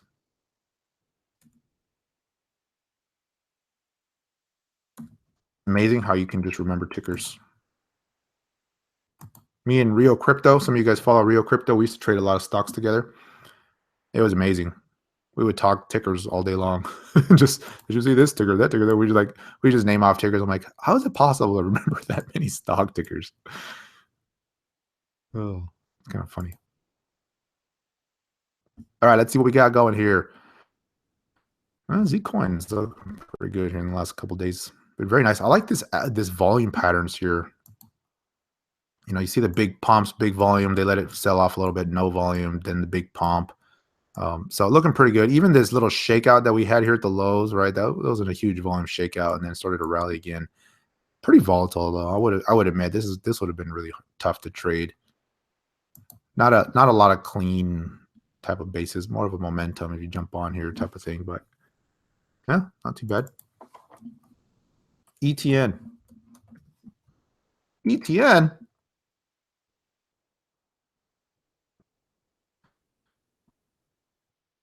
Well, that had a nice big pump, selling off a little bit right now. That's on the 4-hour chart. Do I move to cash or Tether? Both, depending on what exchange I am in. Some of the exchanges are true cash, fiat type of positions. But, there's a lot of concern around Tether, and I can understand it. Would I hold Tether like in my long-term portfolio holdings and switch out and go into Tether? No. But for a temporary move on an exchange like Bittrex or something, or Poloniex, yeah, I will. Because at the end of the day, if Tether goes under, the exchanges are going to have some issues. And I think even if you were in Bitcoin or in something else, that'd be the bigger concern, right? The systemic issue, as opposed to just Tether going down. So that'd be the concern there. But I use it sparingly, and like when I'm trading, I'll go into Tether and jump back in. Generally speaking, though, here's my strategy, right? If I'm making a trade, if Bitcoin is stable or looking pretty good, it's all BTC pairs, right? I'm moving in and out of BTC. The exception is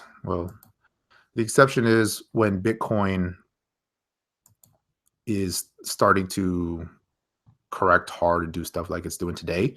Then when I sell, assuming there's a USDT pair, I'll sell into USD. Otherwise, I'll go into Bitcoin and then just go into cash at that point.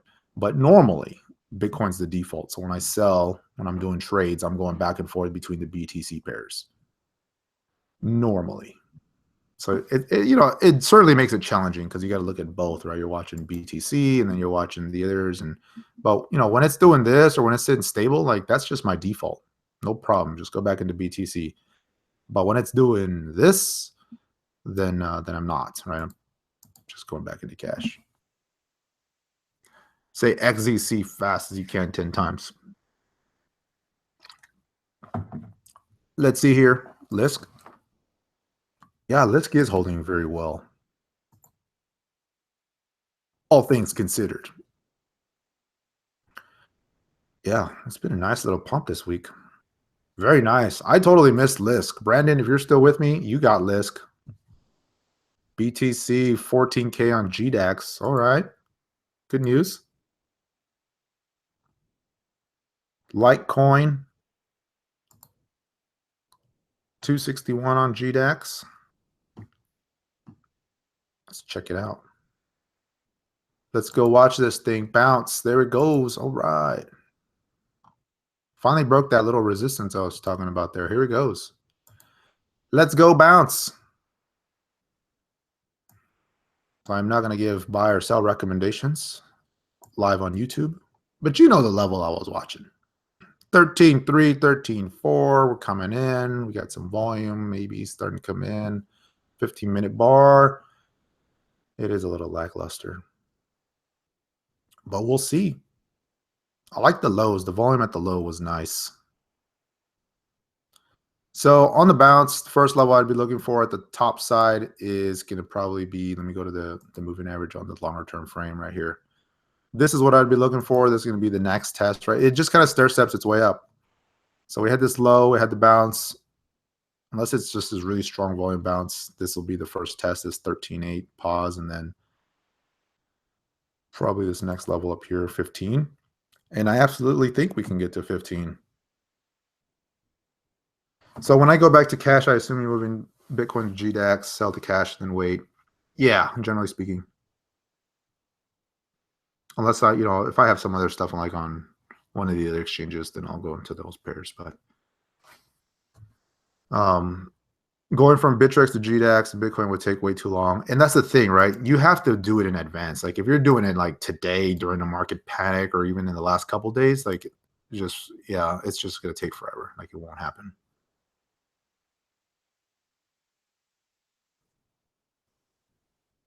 Brandon's happy. We got less going. Let's do Cardano again. Do we look at Cardano?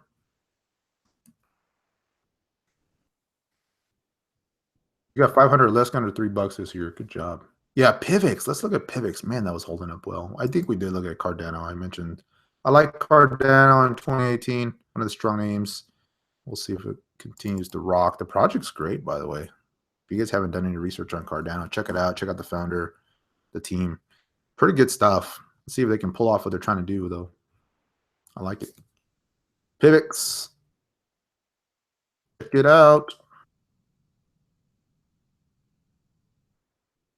That's the 1 hour Pivx. Let's go to the 4-hour chart. Pretty good. And this little pullback was nice to kind of reset the technicals. You see the RSI come back to 59.60, starting to move higher. Pretty much held that moving average on the BTC side, so that's good. See if we can keep going on this bounce. Hey, how's Neo doing?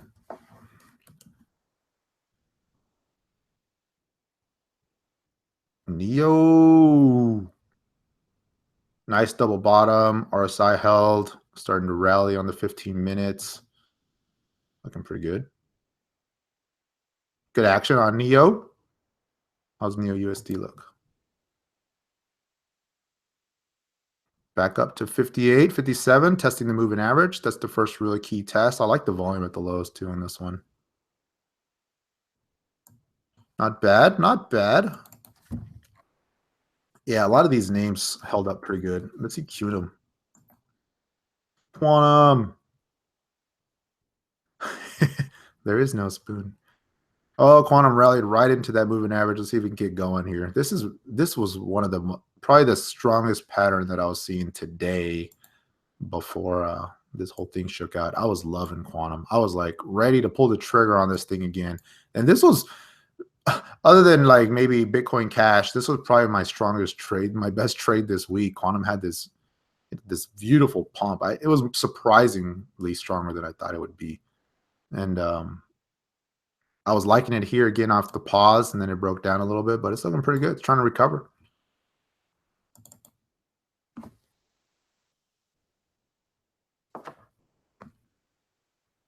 Let's see, icon. The icon, it's ICON, right? No, it's not. I thought it was ICN. Yeah. Oh yeah, we'll take a look at power.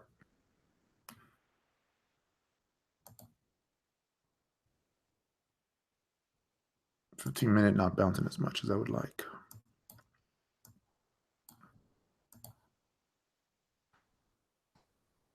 Power. This one is actually looking pretty good. Had that nice little breakout yesterday. So here's what I like about power. Zoom in a little bit on the 4-hour chart. ICX, I'll check it out. Cool.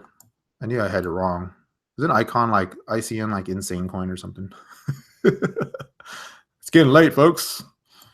All right. So I liked this breakout we had on power. I mean, it was just sitting real tight. I had that initial leg up and then it just paused beautiful on the 4-hour, just this ascending triangle pattern, just textbook. And that was your breakout point there. You can see the line. Let me change the color for you. You can see the line there, right? Just right above that 64 area or so. And had that breakout. Of course, Bitcoin ruined the breakout a little bit here with this pullback, but it's undercut the breakout point, trying to rally. If it can get back above this moving average, I mean, this one's looking pretty good.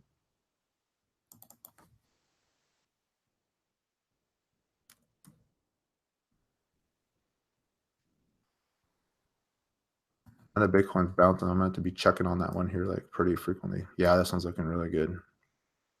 Just shook that thing that whole thing right off, man. Look at that. Not bad.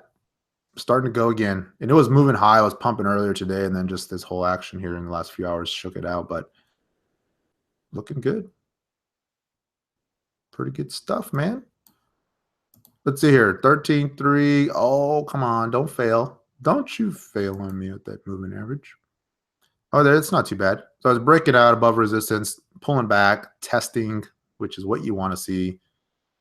You want it to get too high before it tests, because then it's like not really sustainable. But if it does this little ebb and flow, stair step up, then I like it, right? You start looking at these little dips here. I'm liking it. Oh, let me see Ethereum, because you're asking about Ethereum. It's pretty much the same pattern, right? Kind of bounce, finally get above the moving average here, pulling back in a little bit. Let me go to Polo, one of the other exchanges. They tend to do a little bit differently. If I were buying it, that would have probably been my signal. It's dipping right back. This is probably where I'd pick it up, right? I'd look at it here with my stop just below this candle that it broke out above, and keep a really tight stop on it. Worst case scenario, it comes back and it tests the lows, but ideally speaking, it won't, because this is the double bottom and shouldn't come back that far. If it does, then that's kind of a failed double bottom, and it's going to test these lows, and you want to be on that ride. And so this is how I'd pick them up, right? When I'm trading these, I'd look for these little pops, little pullbacks. Most likely won't breach this. If it's going to really start the rally, then that's it. That's where you get in, 2-3% stop loss. Always maintain a stop loss. You guys know me. I'm all about the disciplines to maintain the stop loss, especially when you're trading it, right? If you're buying long-term hodl, it's a whole different ball game, different mentality, but you got to do that. Otherwise, you're going to wake up one day and be down 50%. Where'd my other chart go? I got like 50 windows open. All right, so let me take a little break. Those of you guys that have been with me already know this, so bear with me. Hang tight. Haven't looked at Verge. We'll take a look at that. Noteinvestor.com. If you've not visited, go to noteinvestor.com/training. Most of you guys probably don't care about the cryptocurrency 101 course, but kind of just covers the basics, how to use Shapeshift, Coinagee, Bitcoin wallets, all that good stuff. Technical analysis is what I would highly recommend if you're new to this. If you're not sure how to read charts, it's amazing what the charts will tell you, the story that you can get out of the charts, support, resistance levels. And I've added a new hour worth of stuff here, which is covering money management. So trade disciplines and managing risk and using stops and scaling in and out of positions and diversification and that whole fun stuff. So it's mostly technical analysis basics. I'm working on another one that's going to be more geared for traders, those that are more interested in learning about how do I trade and exact entries and exits and stop loss points and all that good stuff. Then that's going to be coming for you guys. And there'll be a live portion to that where it's kind of real-time trades and watching me enter a trade and execute it and all that fun stuff. So that's it. Noteinvestor.com/training. And I do offer some other stuff. You guys know I've got a little group and all that, but that's real limited. So I try not to promote it too much yet because it's a little bit more of a kind of a private, intimate group. So there you go, noteinvestor.com. And if you're getting started, I got this link, this getting started link here. You get links to stuff. I need to update this, put some more exchanges on here, but it's on there. All right, let's go back to the charts. What do I think of NEM? Man, I like NEM. I've been watching this bad boy climb here for the last couple of weeks, and it's looking good. They finally, they've been making some changes, and they've been promoting it better now. And here's the thing, like the thing that really has to get your attention if you're watching NEM, right? And I've never kept my eye off of NEM. I'm just kind of watching it grind all the way down. But when you see these out of nowhere crazy big pumps, these crazy big moves, you got to pay attention, right? Something's happened. Somebody wanted a ton of NEM. Somebody wanted to buy this stuff here, and that's the pullback, right? And you got to pay attention to those bases, wait for it to pause and start doing that, because that's the signal, right? You can't hide the volume, which is why I just watch a volume so much. And after that, look at how strong it is. I mean, you had the big pop and then the shakeout. Of course, there's profit taken. But then just green day after green day after green day, 2 red days in a row, and those are just tiny volume days so far. Like, that's very strong action. That's so bullish. And so you got to pay attention to stuff like that. So I'll tell you guys a little sob story on NEM if you want to hear it. This is going to be great. So I was watching NEM. When was this? This was when Bitcoin, I think, was coming down a little bit. We were seeing all that selling off here. Right here. This is the day. You guys are going to love this. I told this story to Real Crypto. He was texting me saying, I hate NEM. And I told him, you hate NEM. Listen to this story. I hate NEM. And so right in here, let me delete my lines. So I was doing some like bottom catching plays, right? See how the RSI was coming down, and we were doing, we were coming down below this. This is when Bitcoin was hitting all-time highs. Everything was crashing from an altcoin perspective. And I started seeing some of these very oversold conditions, and, Ethereum and Litecoin and all that. But NEM was like one of the most oversold that I had seen. And I thought, I'm going to just take a low, one of these catch the fallen knife type of trades. I started bouncing, and here, let me fix my auto scaling. And so this is where I picked up NEM. I saw NEM right here at this, like, it hit this low, and then it bounced, and it started, let me go to this is the 4-hour chart. Let me go to the 1-hour chart. Hang with me. You're going to love this story. This is an amazing story. You're going to love it. I promise you. And so here's what I did. See this little wick right here, this one candle? Let me highlight that here. And so I saw this bottoming here, and I thought, okay, there's my signal, right? NEM had already just fallen. I was just waiting for it. Boom, big volume came in. It started to rally, started to go sideways. So I took an entry right there. Actually was up a little bit on NEM, and I bought a lot. Not like a crazy amount, but I bought a lot, like 64,000 NEM, right? And then it started to drop, and you got to maintain your disciplines, right? And so I cut my losses and I let it go. And good thing I did, because ultimately it ended up down like 23%. I said, okay, cool. The rules worked. It is what it is. And I totally forgot about it. And then the next morning I wake up and it went boom, 200%. And I was thinking, Well, that sucks. Those NAM would have been worth a lot right now. And it was just one of those like, damn, I totally forgot about this. I didn't see it coming back. I just lost track, was watching other things, and I would have jumped right on them again. But hey, you win some and you lose some. And there's an old saying: I'd rather be out of a market wishing I was in than in a market wishing I was out. Today, there was a lot of people wishing they were out, except for maybe here at the lows. But yeah, that really did stink, man. I could have turned like 16K into like 40 some K or whatever that math turned out to be. Or it was just like, ugh, I didn't even want to think about it that night. I was just like, oh well, whatever. I'm taking the day off, but it's all good. I'm not complaining. I'm just sharing a funny story with you guys. So whatever you do, never use stop losses. That's a joke. All right, let's go back to this here daily chart. Yeah, that's the thing, right? You don't really care about those kind of. You're like, whatever. You win some, you lose some. There's always another trade coming. But sometimes you miss a big one, and you're like, damn. So Omise Go, I really like Omise Go off the lows here. Finally turning the corner, rallying. Had a very strong rally, just kind of pausing, pulling in now, but it's still looking strong. Still holding support. Obviously, on the USD pair, it's going to be taking a hit because of BTC, and that's just the way it is. But let me see here. Omise Go, did it hit? Man, I had a pretty sharp pullback here, but it was just so extended. I mean, look at this was 21, and so if you don't have any sell rules, especially if you're trading, right? I like to sell into strength. That's kind of my thing, right? I see it going like this, and when you see the very top and it's just very extended, and RSI is hitting these levels, like I very rarely get out the exact top, right? You tend to leave some there, but it's okay, right? You can sell into the strength when there's liquidity.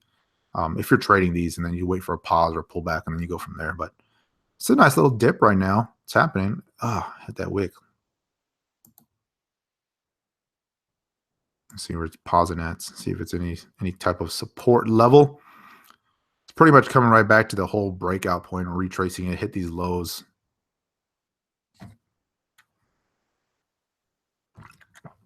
Would I buy it here? If I really liked it, I probably would. I do hold some. I didn't get rid of my Omise Go long-term holdings, so I've still got a little bit of Omise Go.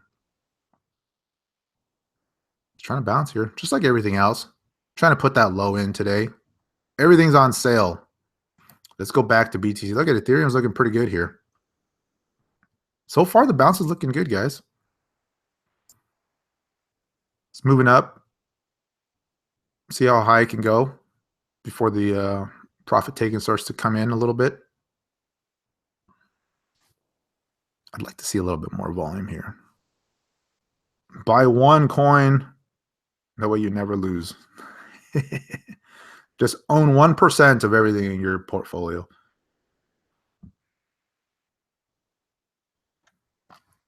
All right, let's go check NEO. Is it hitting 60?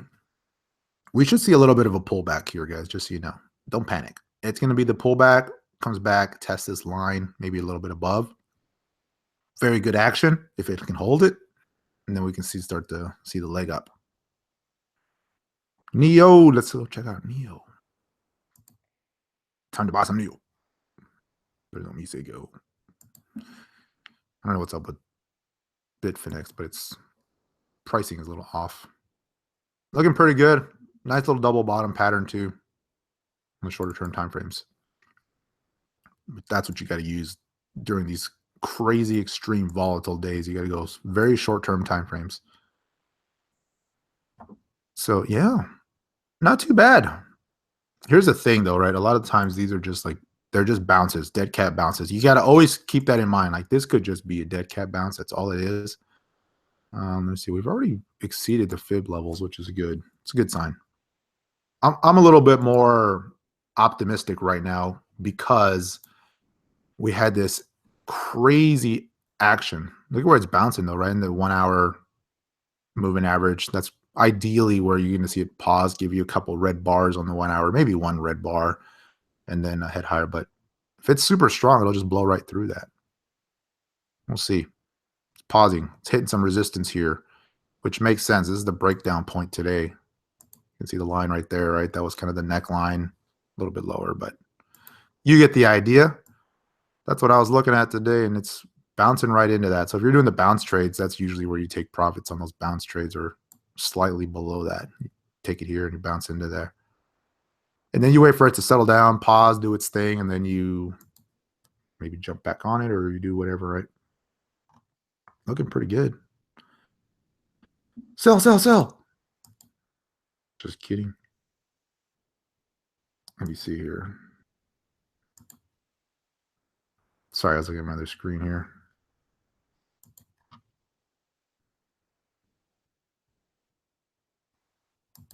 Doing some stuff over here, guys. So yeah, it's going to be the big question, right? Is Bitcoin done? Do we go higher? 15K? How high does this rally last? That was pretty crazy, man. That was, I'm sure all the folks that just joined the space here in the last 2 weeks, maybe some of you guys on this call right now, but probably freaking out, man. I had a few people calling me here in the last 2 days. My phone started blowing up. People were texting me, "What's going on? Why is this thing crashing?" I don't know.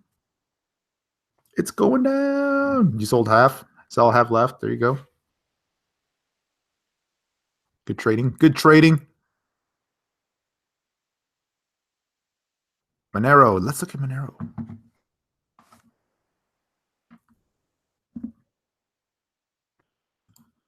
Hold on here. I'm looking at my other screen.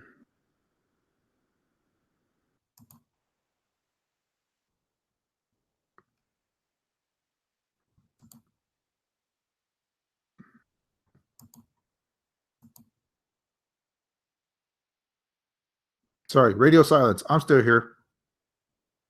Checking something out. Checking it out. All right, let's go back here. Yeah, let's look at Monero. So we're getting that little bit of a pullback here, guys. So it's kind of the normal pullback. See if it can pause, give us a couple little bars here, and then if it's going to hold, that's the level it's going to hold right around this moving average / the resistance level that it was trying to get above that it finally did. This is the level you want to see it hold. And most importantly, the bottom of this bar right here is right around 13.1. So looking pretty good. So far, so good. Let's check it out. Monero.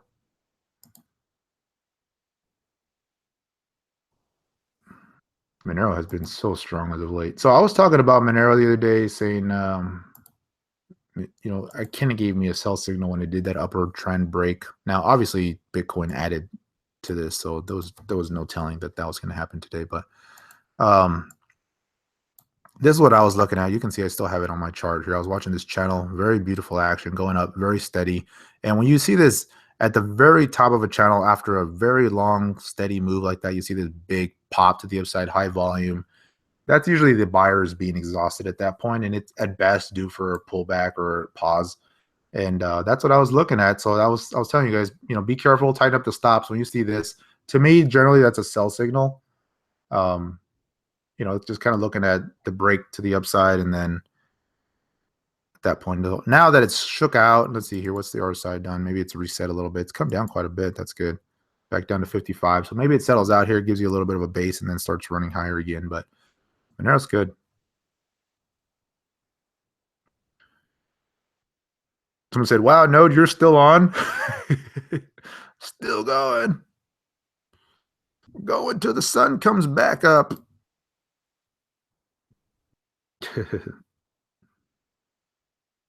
I'm going to be on this live stream until Bitcoin hits 15,000.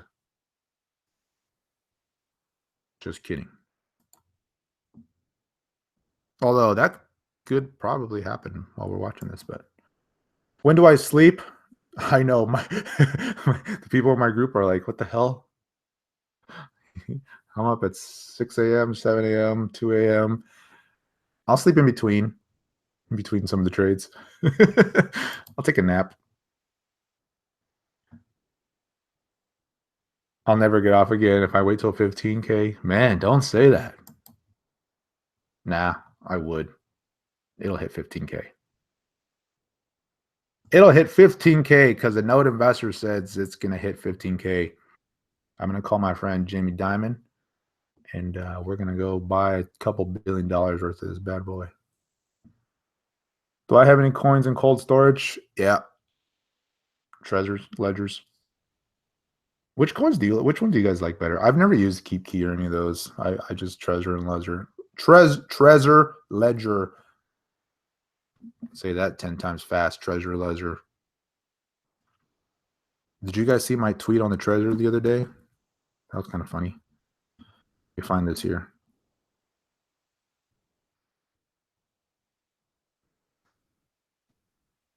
If you're not following me on Twitter, Note Investor at Twitter.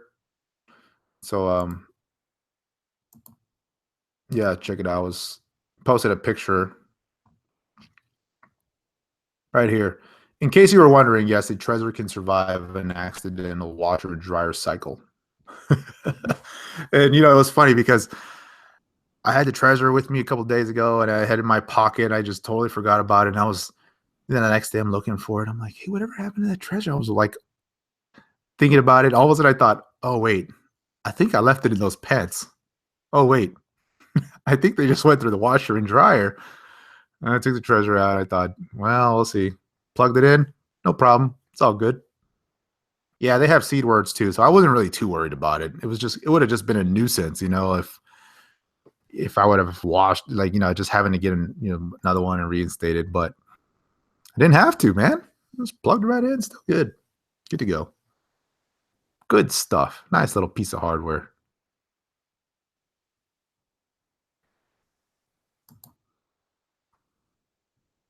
All right, so we're pulling back a little bit. That's good. That's what we want to see. A little bit of ebb and flow here in this market, pulling back. Maybe it's time to buy the dip. Perhaps it is time.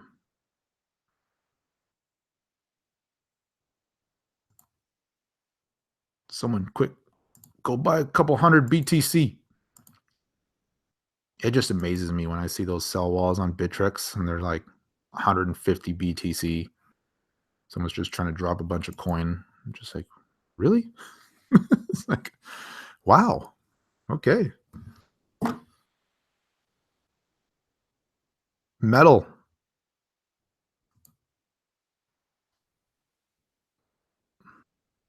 Where you at, metal?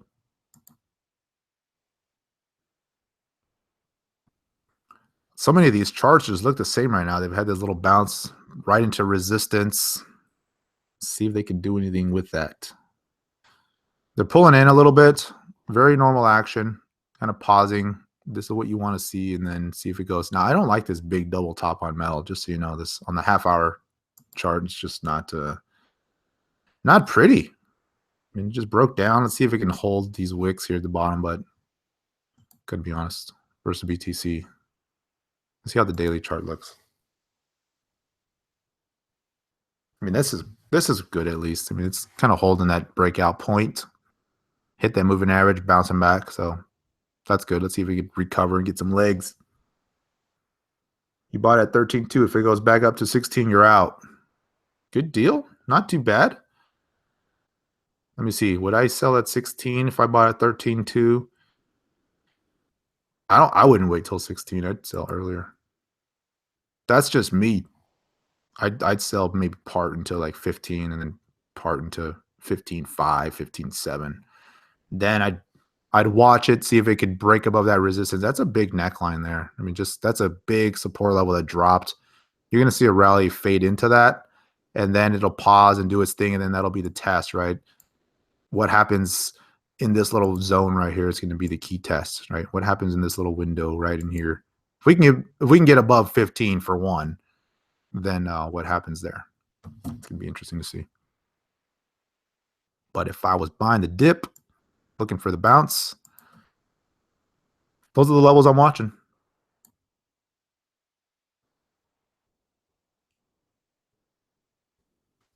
All right, let me go back to the other ones here. What's going on here? Where'd my other window go? I'll find it.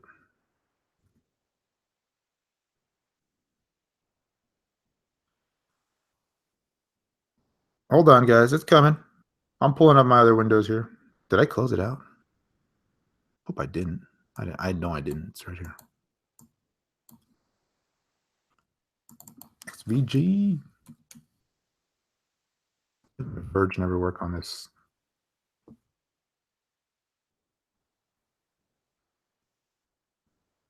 It's XVG, right? I got the right one here. Finally giving us a break here. Man, for all this time. 300%, something like that.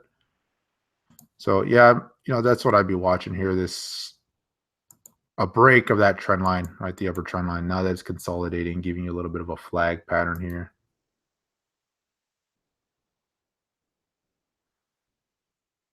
Wow, ETH is still going. No pullback for ETH.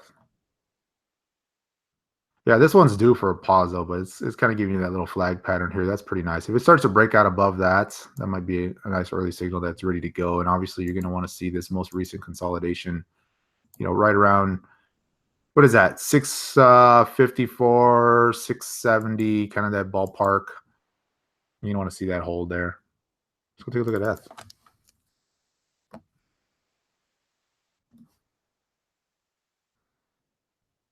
Where's that? Let's look at it on Bitfinex.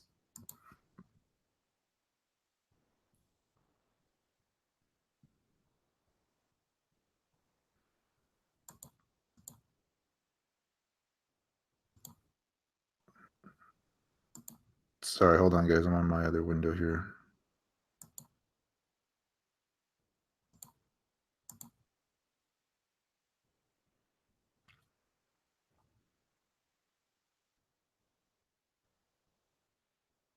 Ethereum's trying to bounce here. Pretty good rally. This is on the 4-hour.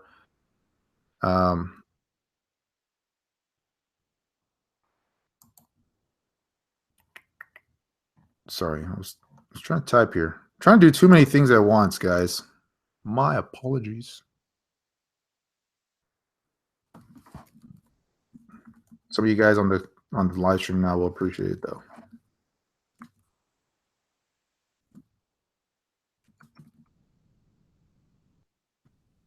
All right, done. Oh, Ethereum. Let's go to the other chart here. Let's look at the bounce. Bounce plays. Clearly, it's getting late. Clearly, I've been going for a little bit. So BTC, let's go to ETH. And I want to look at Bitcoin Cash too. Let's take a look at that one next.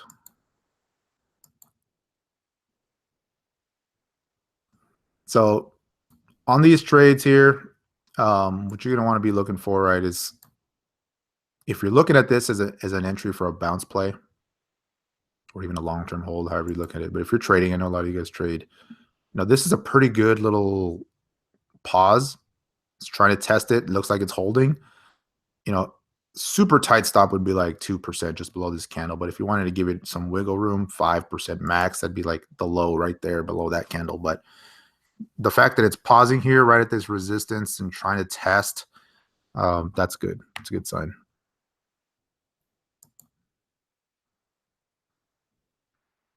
Here's on Polo.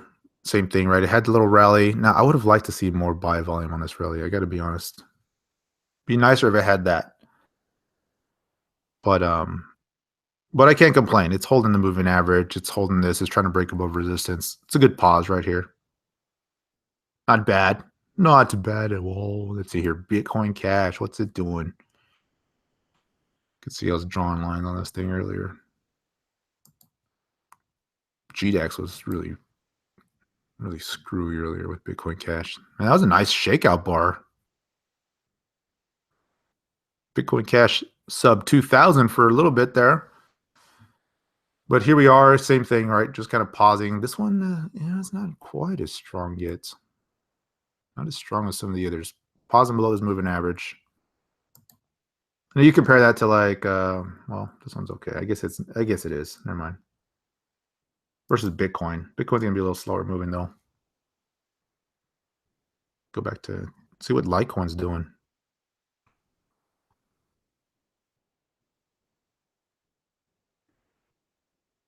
Where'd you go, Litecoin? 263. Just kind of been sitting tight in this range for a little while. You can see that 1 hour bar. Let's go to the 30-minute bar. Sitting tight, but pretty good. It looks almost identical to the Ethereum. Right? You just had that rally, right? Testing resistance here, pausing a little bit. Perfect. On this, on this next bar, if the green really starts to get going, you want to see some volume come in. Right now, the volume's just not there. So my opinion is Ethereum going to dip below 600. Oh, let's look at that. That's a good question. Now, today, probably not. I think the selling is done for today. In the next week, in the next couple days, let's see what we can do. Let's see what is in store for us here. Let me go to the daily and the 4-hour chart first. So we had this big shakedown. This is on Coinbase.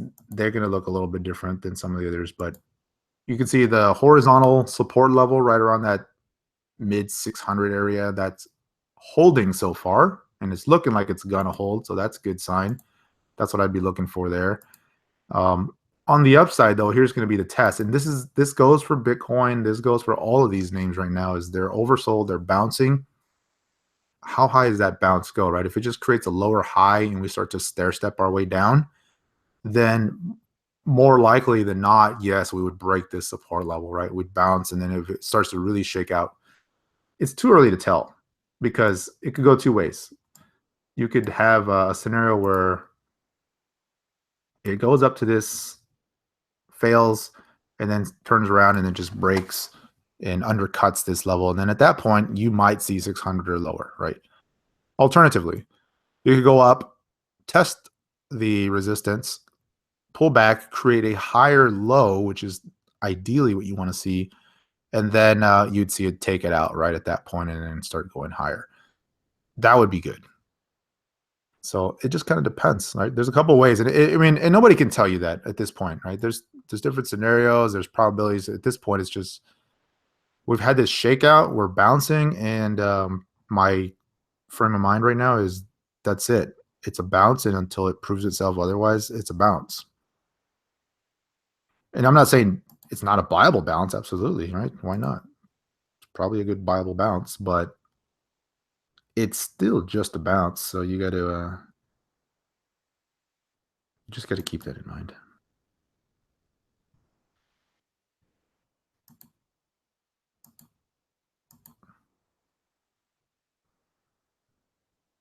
Let's go back to Bitcoin. 30 minutes, make a break.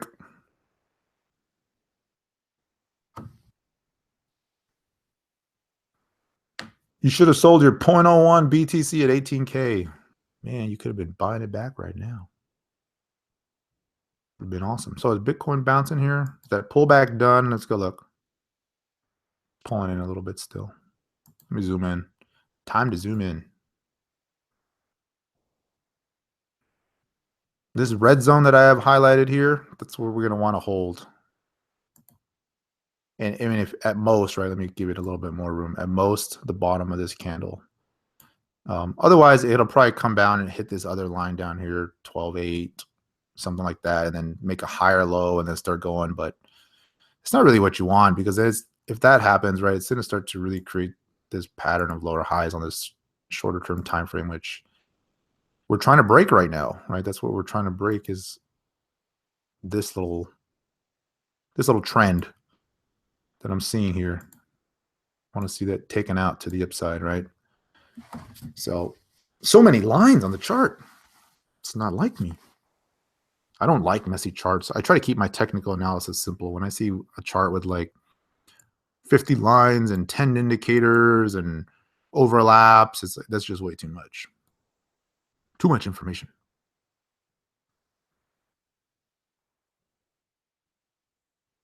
All right, let's see here. Thoughts on Ripple. Man, Ripple just continues to surprise to the upside. Hardly even had a shakeout today. I keep thinking like Ripple's done. It's had enough of a run, but who knows?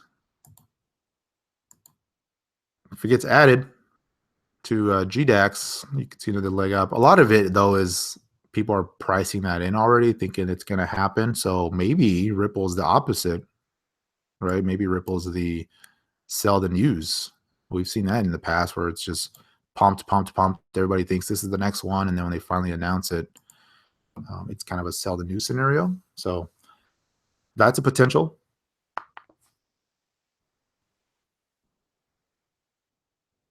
Do I have any risk management tactics for when things don't go as planned? Yeah, especially when trading. So when I have a trade on, I always maintain some sort of stop loss, even if it's not a tight stop. Like I always maintain some sort of what I call the catastrophic loss, where it might still be painful, but I can sleep at night. If, like, let's say you were just oblivious to this whole Bitcoin thing right now. So you went to bed a few hours ago, did not see this coming. And when did this all start? I think this started when Bitcoin broke 15 or something like that. I don't remember, but if I was watching this, if I was sleeping, I think it was below that. Hold on. Ideally, this was your stop, right? That descending triangle, the neckline there. But I would have had maybe a wide stop just in case, like, all heck broke loose and you get out of the way. But on a trade, I generally maintain a little bit more disciplines where I'll do, where I'll do 5%, 8%. It just depends on the trade, on the risk reward and all that stuff on the trade. But there's always a stop in place. Unless it's a quick trade where I'm watching it real time and I can babysit it and plan it out. That's probably a little bit different, because then in those scenarios, then I'm just, you can react, right? It's not going to surprise you. But you got to maintain the disciplines.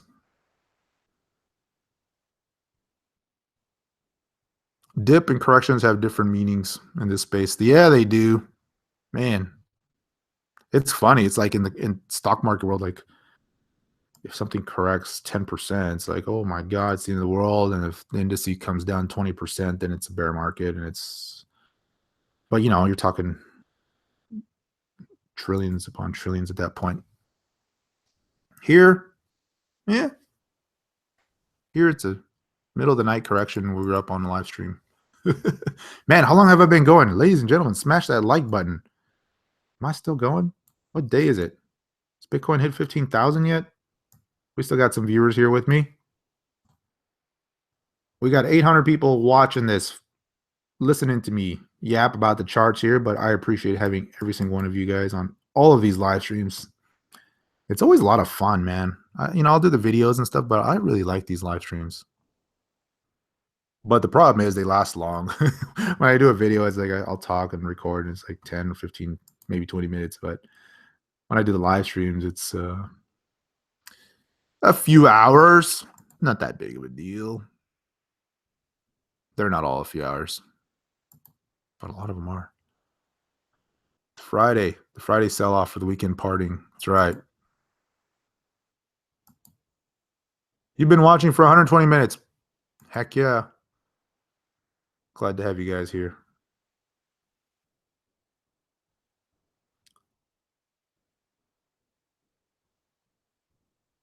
Let's see here. So so far it's holding up. It's holding up this little level. Let's see if it does in the next few bars here. I'd like to see a next green bar and take out the high of this prior one around 13.7, and then it's really going to get going. Then the fun really begins. Then it's 14K, maybe 15, maybe 14.8, 14.85. That's it. Pulling the sell. I'm just kidding. Back in the olden days, BTC had corrections of 80%. No kidding. Huge buy wall on Vert.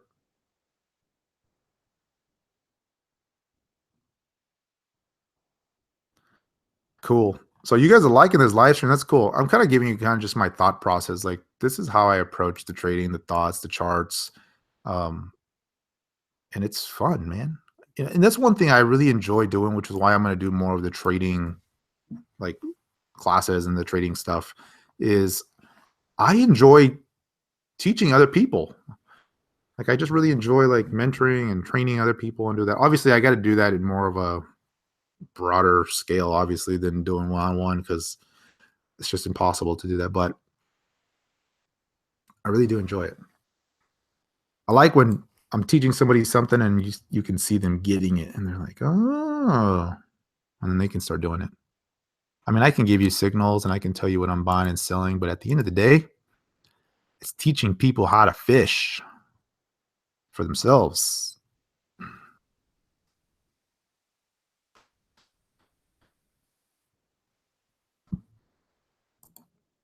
Which is why I don't charge hundreds of dollars for my videos. Bitcoin Gold. We haven't looked at Bitcoin Gold. What's going on with this thing?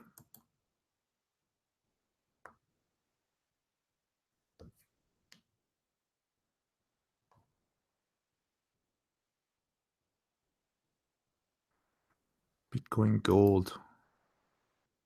You guys still own your Bitcoin Gold? Did you guys ever get it? I didn't even do anything with it. Like, honestly, I didn't. I got, I mean, I had some Bitcoin on the exchanges, and when I got that Bitcoin Gold, um, I was like, the one on, which one was it? No, on Bittrex, yeah, Bitfinex, I sold that right away because they were shutting me down. So I was like, whatever, just sell everything. And then on Bittrex, I had some Bitcoin Gold there. I just kind of left that, and I was like, yeah, whatever, whatever. And then when I started doing these little pumps right here, I was like, okay, just get rid of it there. But now, who knows? We'll see what it does. What's been your biggest trade till date? Like percent move? Percents is really all that matters. Dollar wise, I mean, it's all relative.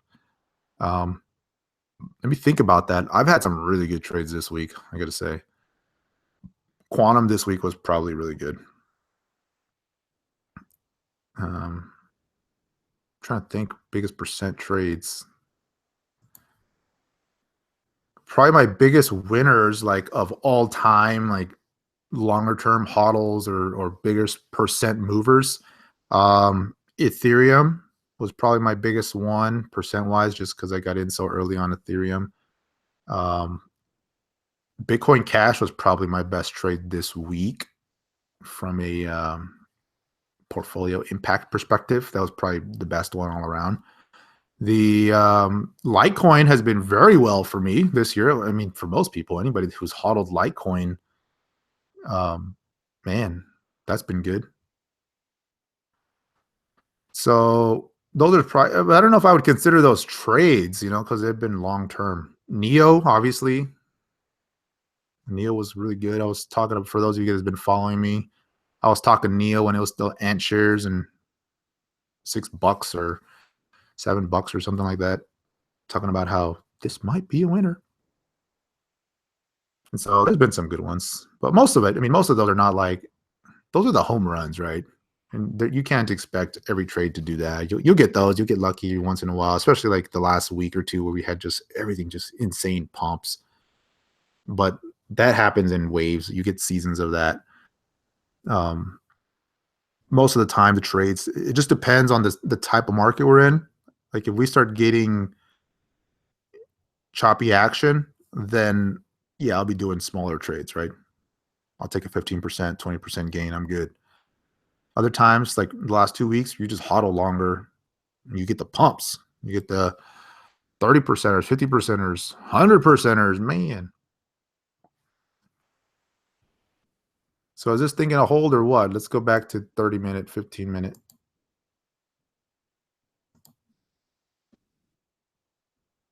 There it goes. We're getting a little green there.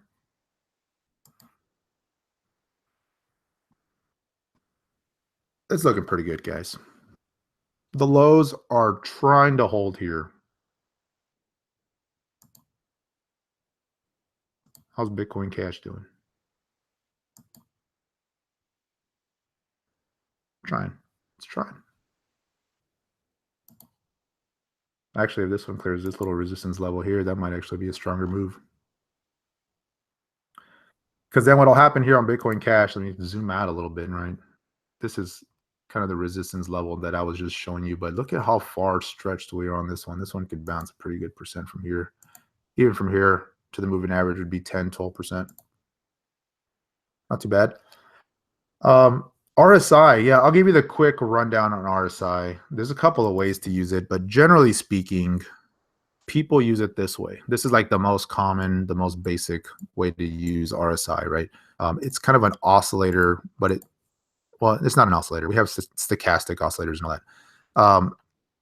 It shows you relative strength for the move, right? So, and people will use it two ways: overbought, oversold, and that's just a very simple, way to do it, right? And when it hits the highs, anything above 70 technically is considered overbought. That's not true in crypto, by the way. Stocks, generally speaking, yeah, that holds true, 72, 75. Crypto, it's probably closer to 80 and above on the overbought signals. And then on the downside, oversold 30 or below. And I use it a couple of ways, right? I'll use it for that reason. And I will also use it for divergences, which I love. And if you're not sure what that means, let me show you a good example here. If you have a low and then it rallies a little bit and then it bounces and undercuts that low and gives you a new low, you look at the RSI, and that RSI made it the first low here was 19.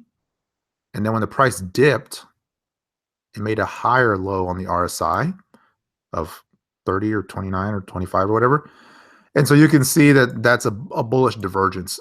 And you can use the same thing on the MACD when I use the signal lines on the MACD when they cross. I look for the cross up or down on the signal line, but more often than not, I'm looking at RSI. I'm looking at what direction is the MACD signal line going. That's more important to me, right? So you look at those. There's never a hard, fast rule. There's always exceptions to the rule. Like RSI at all-time highs doesn't mean as much from an overbought, oversold condition because it can keep going.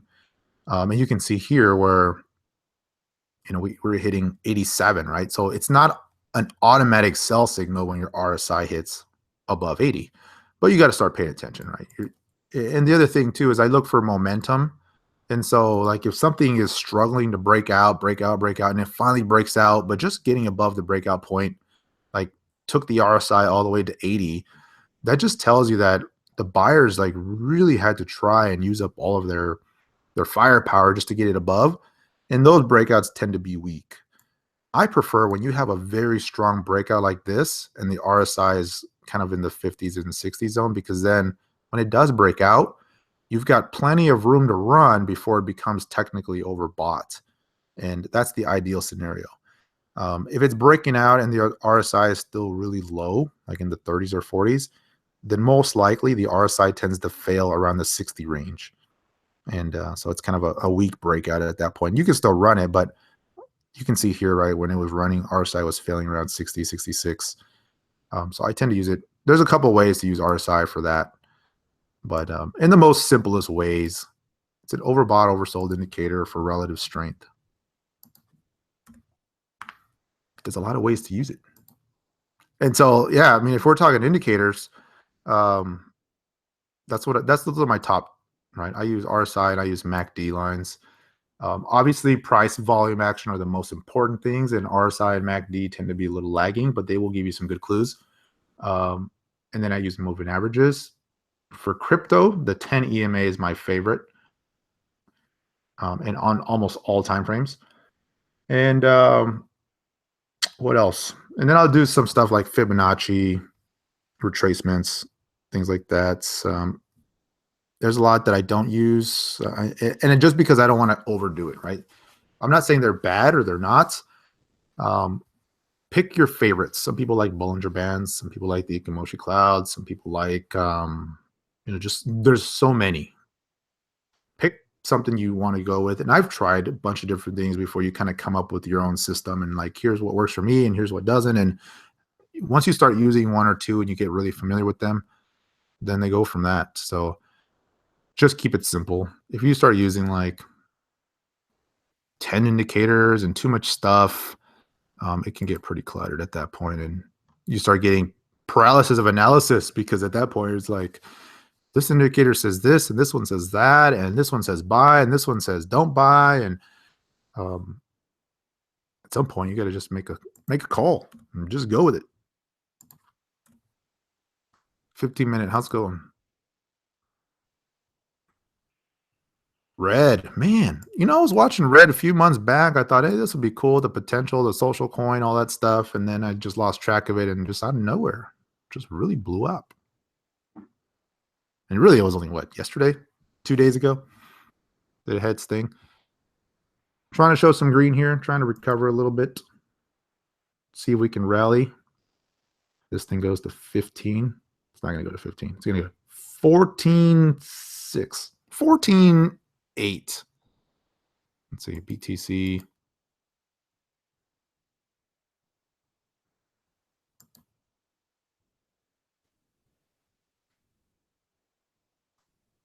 Bitcoin holding that line. Looking good, guys. It's looking pretty good. All right. We hit 15. This live stream is over. It's all over. It's probably not going to happen for another hour or two or 4. Looking like a good low, though. Man, wasn't that crazy? I was sitting here before the live stream and I was watching this first drop. And I was like literally just talking out loud. I'm like, here we go. There's 13, 13.7. And I was watching the GDAX side and it was like, we hit 13. There's 12.8. There's 12.9. It was just going. Wild stuff. Now we're really starting to rock. So that's good. Let me see. Let me go to the other side here. Not bad. Not bad at all. Anybody who bought the dip is going to be happy.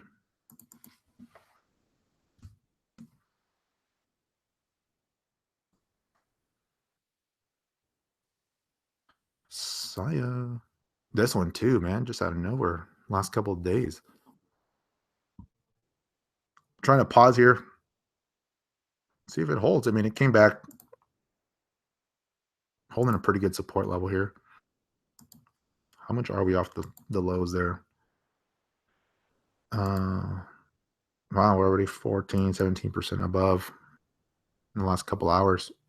Pretty good little bounce on Saya. It's bouncing right into resistance, though. Gonna really need to clear this. This is the neckline that broke down earlier, so we'll see. It's holding up, though. It's looking pretty good. So if you're just joining, is this a dead cat bounce? So here's what I'm expecting to happen. If you've been with me, guys, just bear with me. Let me go over this again because I think it's very important to kind of keep repeating where my expectations are, right? At this point, it's just a bounce. This thing has a long ways to go before it can confirm that was the low. But it doesn't mean you can't enter and trade the bounce.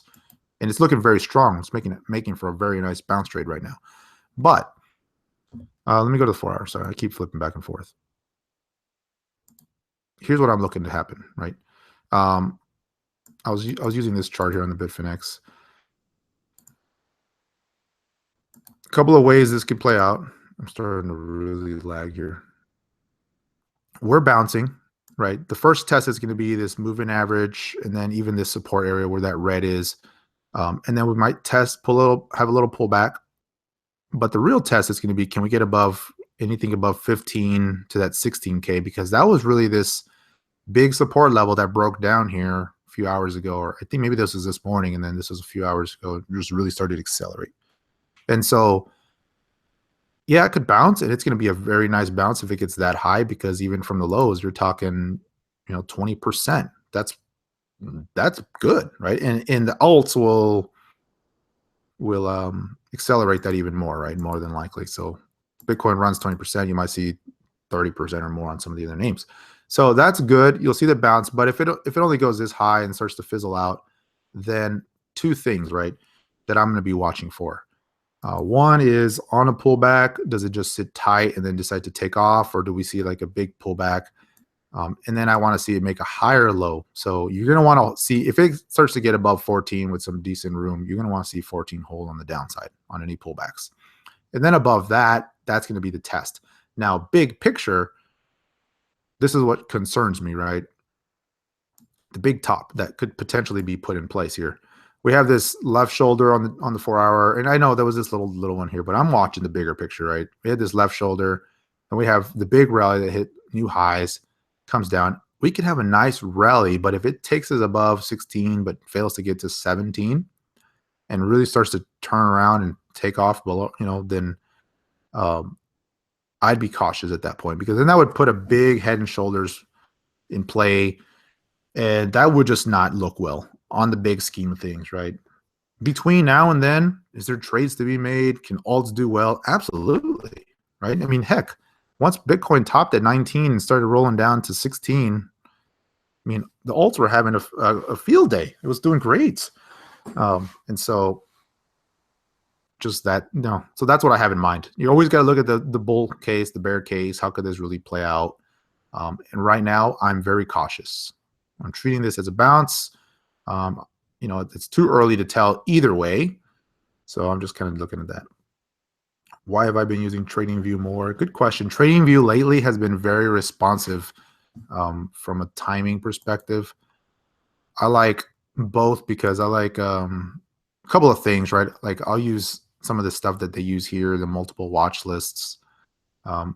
But they don't have all the coins, so I'll use this for, when I want to just see specific exchanges. This is nice that I can filter, right? If I want to just go to the Binance coins, and I'll do that.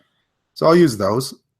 Just lately, though, because with the speed and the trading, I've been using TradingView, and so I've been liking it. But Saya's looking good. Saya's bouncing. Everything's kind of bouncing now. See, Neo USD, how's that looking? Sitting tight. Not too strong. Would have been nicer if it was stronger here. Cute him. Coming off the lows, hitting resistance. So is it temporary? It could be. That's what I'm saying. I don't know. If not, I mean, best case scenario is that was the low, good shakeout, and we make new highs. I mean, that'd be awesome. But I'm just really cautious here. IOTA, man. IOTA's coming back with a vengeance. Looking good. Not bad, right? That was a good shakeout, but this thing's ready to go. Not bad at all. Let's see what else we got.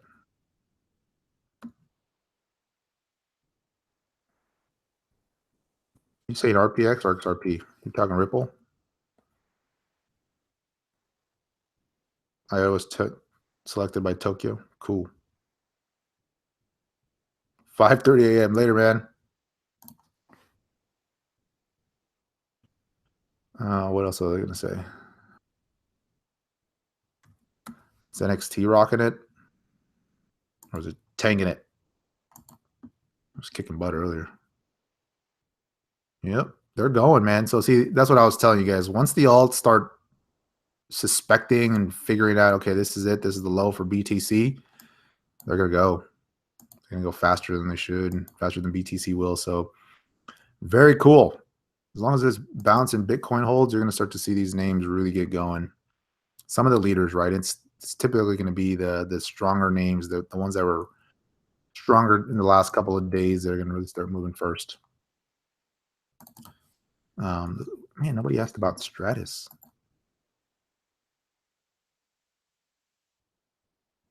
Yeah, I was hopeful on that one. Lisk.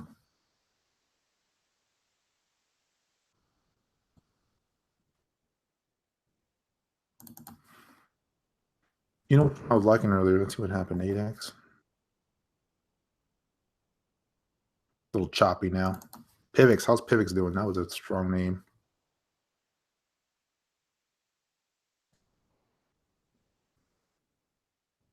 It's all right.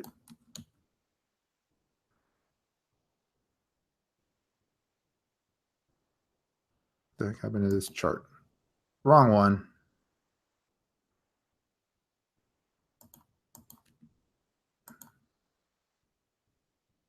There it goes. Do I think this is good to get in now? I mean, if I did, it's pretty clear where the stop point is, right? This lower line. If it got below that, I would just get out of the way. Ideally, though, I'd like to play it on more momentum. Putting in a nice little bull flag, though.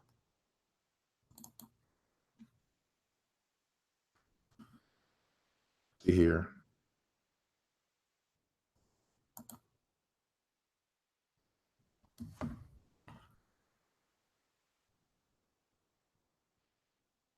This one had a good run, too. Last couple days. Hundreds of percents, man. It's amazing. Consolidating right now. Just kind of giving this little flag. And I like these patterns, too, because it's just a nice little reset. And it's very clear, right? You can get in early when you start to see the trend break. Your downside support is pretty defined at that point when it starts to turn the corner. So EOS. Nobody asked about EOS. Let's take a look at that. Man, EOS has had such a run. I keep thinking this one's due for a pause. The thing I was watching about EOS too. Let me go to another exchange. Bitfinex had EOS longer. EOS has had this huge run and it rallied all the way pretty much nonstop. Had a few pullbacks right to this old level here, right where it was the prior consolidation. And it looks like it maybe wants to pause there, but you just can't argue with this one, man. The volume and everything has just been so bullish. It's pretty cool. Gotta admit, missed a lot of that part. ADA.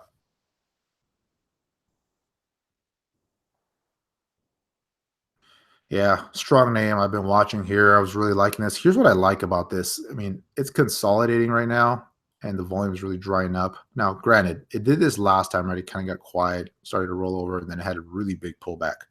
But this is looking good, and this is really the levels that I watch on stuff like this is, this moving average, that's got to hold, and more closer, right? You want the lows to hold, the most recent lows. So, this kind of trend that it's putting in around that, what is that?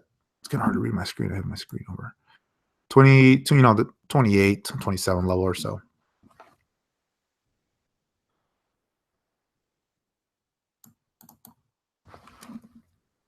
Let me see here. What are some of the others here? I like this project, though, by the way. Cardano is kind of at the top of my list for 2018. Vertcoin. Vertcoin ready. Let's see here. Oh, BTC broke 14. Let's go. Let's go take a look and celebrate some BTC 14. All right, not that screen. You guys already saw my treasure. Nice and washed, straight out of the washer. Working. Here we go. Woo! That's what I like to see. Good stuff. Volume starting to come in a little bit on the upside here. These recent bars. Not bad. It's looking good so far, guys.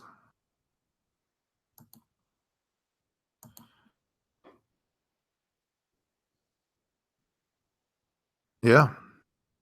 That was good. It's a good dip there. Starting to take out these levels one by one, pausing, stair stepping its way up. It pulled back, held that level. You guys didn't sell, did you? Did you freak out? Still good. Too bad. Next level. Let's get into a critical part now. Now it's going to get interesting. So that's what I'm looking at. Let me clear some of my lines here. Take out the lines one by one. So, yep, that's the next level to watch. 14.4 and change. And then ultimately this 14.7, that's where I think it stops. Not for good. I'm just saying like this current run. This is going to be the key though. 15, man. That's going to be the big wall. But hey, not bad. Elliott Webb says it will fall when it hits 14.5 and then do a lower. Interesting. We'll see. We'll see which way this goes. 14.5 makes sense, though. I mean, that's this resistance level there. Do I ever sleep? Sometimes.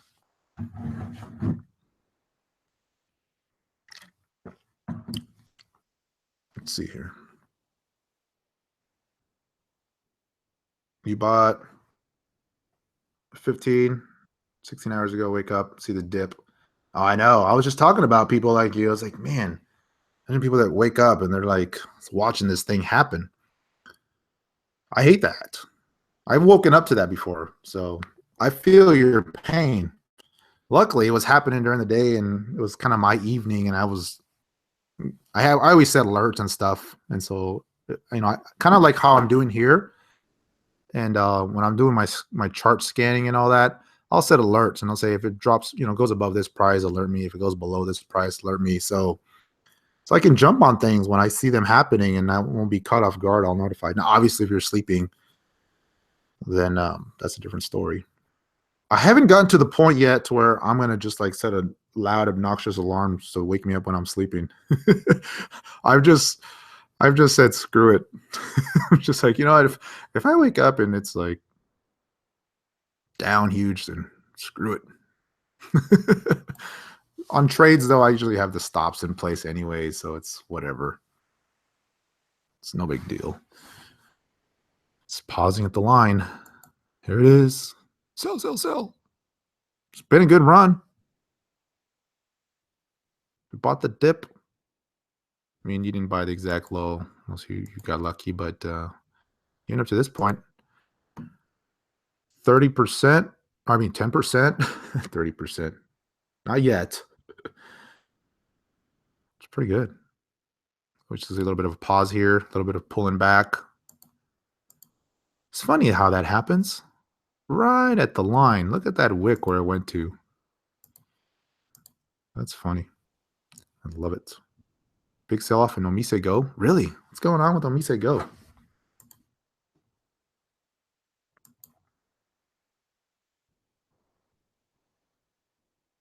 Let's see here. Omise Go.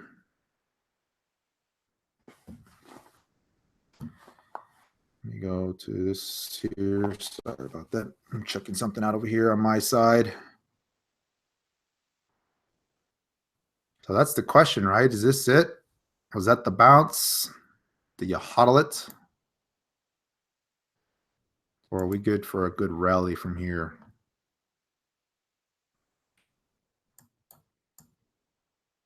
I think we got more upside, personally.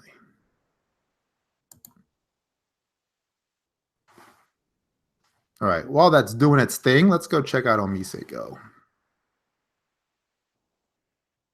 Let's see here. Where's Omise Go? Is it really crashing? Is there news or something?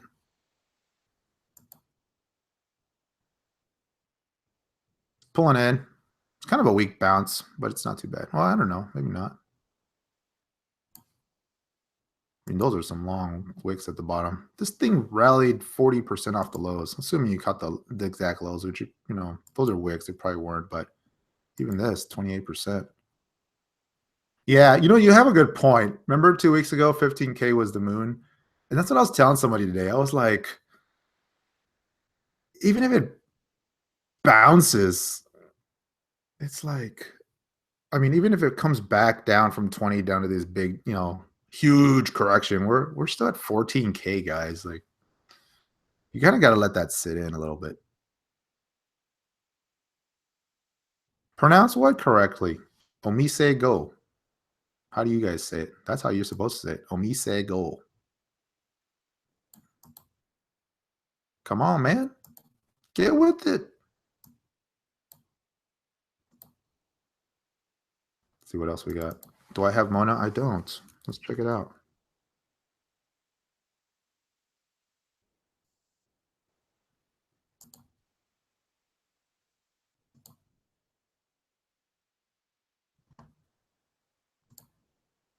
Let's see Mona on the daily.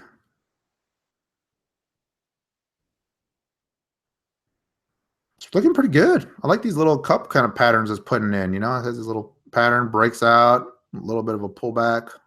See if we can hold.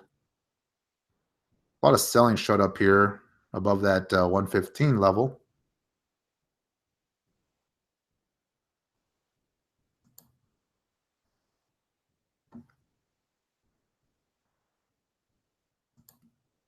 Yeah, we'll see here. We'll see. I'm not that familiar with Mona. I don't know.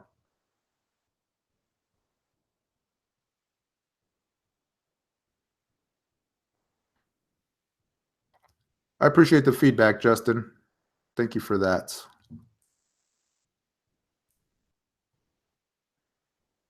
Let's see here. LTC, let's take a look at that.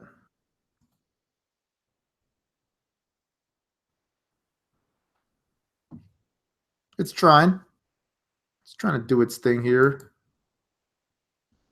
So what do you guys think about those rumors? Facebook?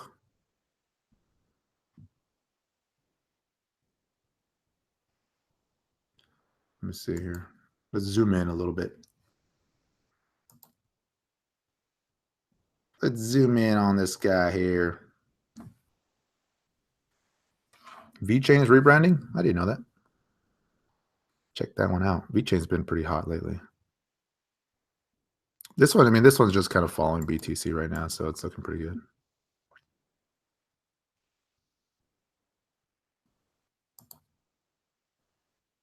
Facebook rumors.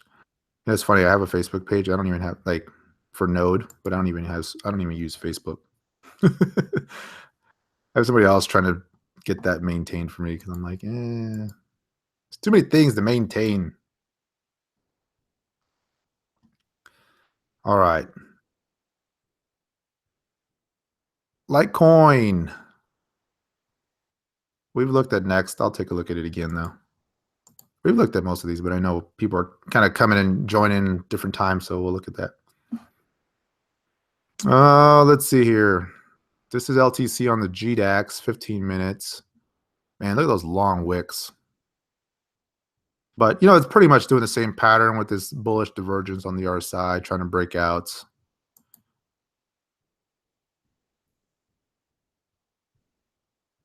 Saya and Neo under maintenance. Yeah, that's okay. It doesn't mean you can't trade it. You just can't deposit or withdraw from wallets when they go under maintenance.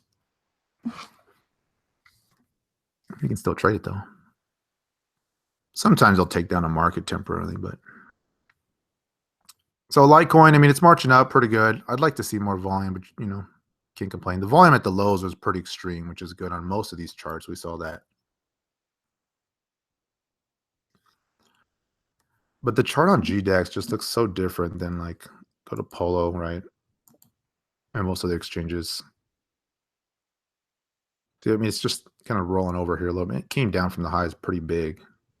We're kind of in no man's land here. There's not a lot of support. We're making a low right in the middle, right? This doesn't correlate to anything. It's just this big run up.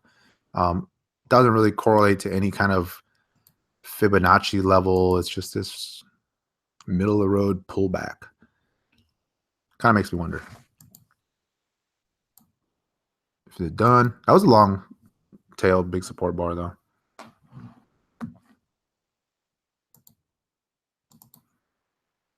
We'll take a look at Wabi. I know this one just came out, or not just, but small history on this one. Still doesn't trade a lot of volume, so the charts are going to be a little tough. A little tough to read.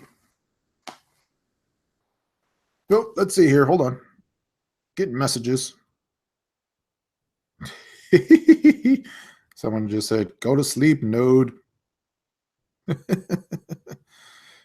That's probably not a bad idea. It's only 3:45 a.m. Dang, it's 3:45. What time did we start this thing? And I didn't even have coffee. What the heck's wrong with me? It's this action. It's just too exciting.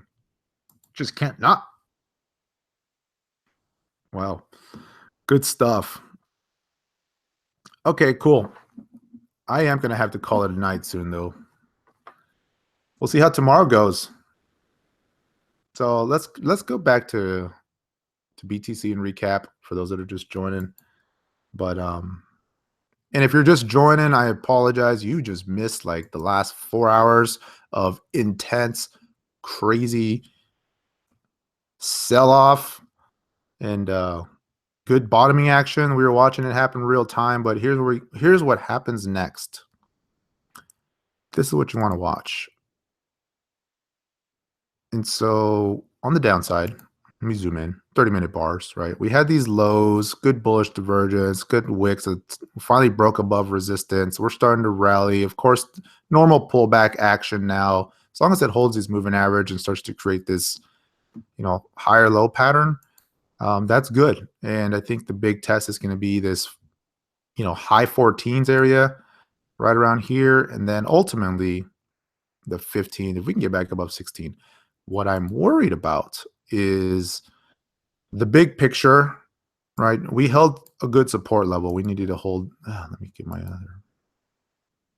We needed to hold this, this kind of, what was that, 13, that 12,000, 12,700 or whatever. And it did. It's bouncing off of that. So is that the low? Are we done? Is it off to the races, new highs? Who knows? It's just really hard to tell at this point. Nobody knows. It's too early to tell. But, and to be honest with you, I'm still very cautious. The bear goggles are on. But from a short-term perspective, that was a good low. I mean, we pulled back on the 4-hour. RSI came all the way down to 24. Helped reset some of that overbought and, just the exuberance. So that's good. Bouncing off of here. The first test is going to be kind of this moving average as we start to bounce into this area. And that's what I'm going to be watching. Like, how high can we bounce? Can we get to 15, 16? And if not, do we start to turn tail and come back down and undercut? Or do we do one of these where it goes high and it comes down, makes a lower high, and then we test maybe this resistance a couple times and then go higher? There's just so many levels now because we've come down so far. There's going to be a lot of overhead resistance, right? Let me go to a different chart so it's not all marked up. We've got so many levels to clear now to get back above. And it could. It's just not going to happen in one bar, right? It's going to be up, down, up, down. We've had basically, 1, 2, 3, 4, 5, 6 red days in a row, with the bottom being the most intense, the big selling. That's usually how the pullbacks end, at least for a couple of days. And something we're going to bounce. We'll have a green day, maybe 2 or so. My concern is on the daily chart, the RSI is still at 48, and very rarely have I seen big pullbacks bottom out at that level, right? So I'm worried that it might be one of these scenarios right here where we made a high, we had to pull back, made new highs, pull back a couple days, and then bounce, and then we had the big shakeout. Now this shakeout here is a little into, kind of feels like what we saw today, but you can see this RSI came a little bit lower. So who knows? There's just different ways I'm thinking about it.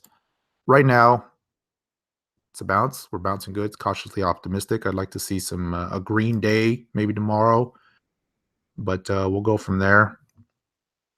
Alts, if BTC decides to bounce, they're going to probably have a nice little rally for a couple of days or a day or so. Few hours, but that's plenty of time in the crypto space. So we'll see. Right now, we rallied right into that resistance. We're pulling back. Pretty normal action. Nothing too scary yet. Let me look at the 15-minute. It's just normal, right? We see the rally right to that point, back and forth. So we'll see. So far, I'm doing good. Optimistic here. But is the bounce looking weak? A little bit. But the thing that I like is the fact that the lows had that crazy volume at the bottom. At least near term, felt like the sellers were exhausted a little bit. So that's what you want to see. Okay, ladies and gentlemen, it's been a pleasure. It's been good having you here with me. Thank you for hanging. Thank you for joining. Thank you for hitting that like button and subscribing. And should be an exciting day tomorrow. So depending on how the action goes, I will maybe be online, but we're coming up to the Christmas holiday here this weekend and got family coming into town. So we'll be a little bit limited in terms of how much time I'll be online with y'all. So till next time, everybody, take care.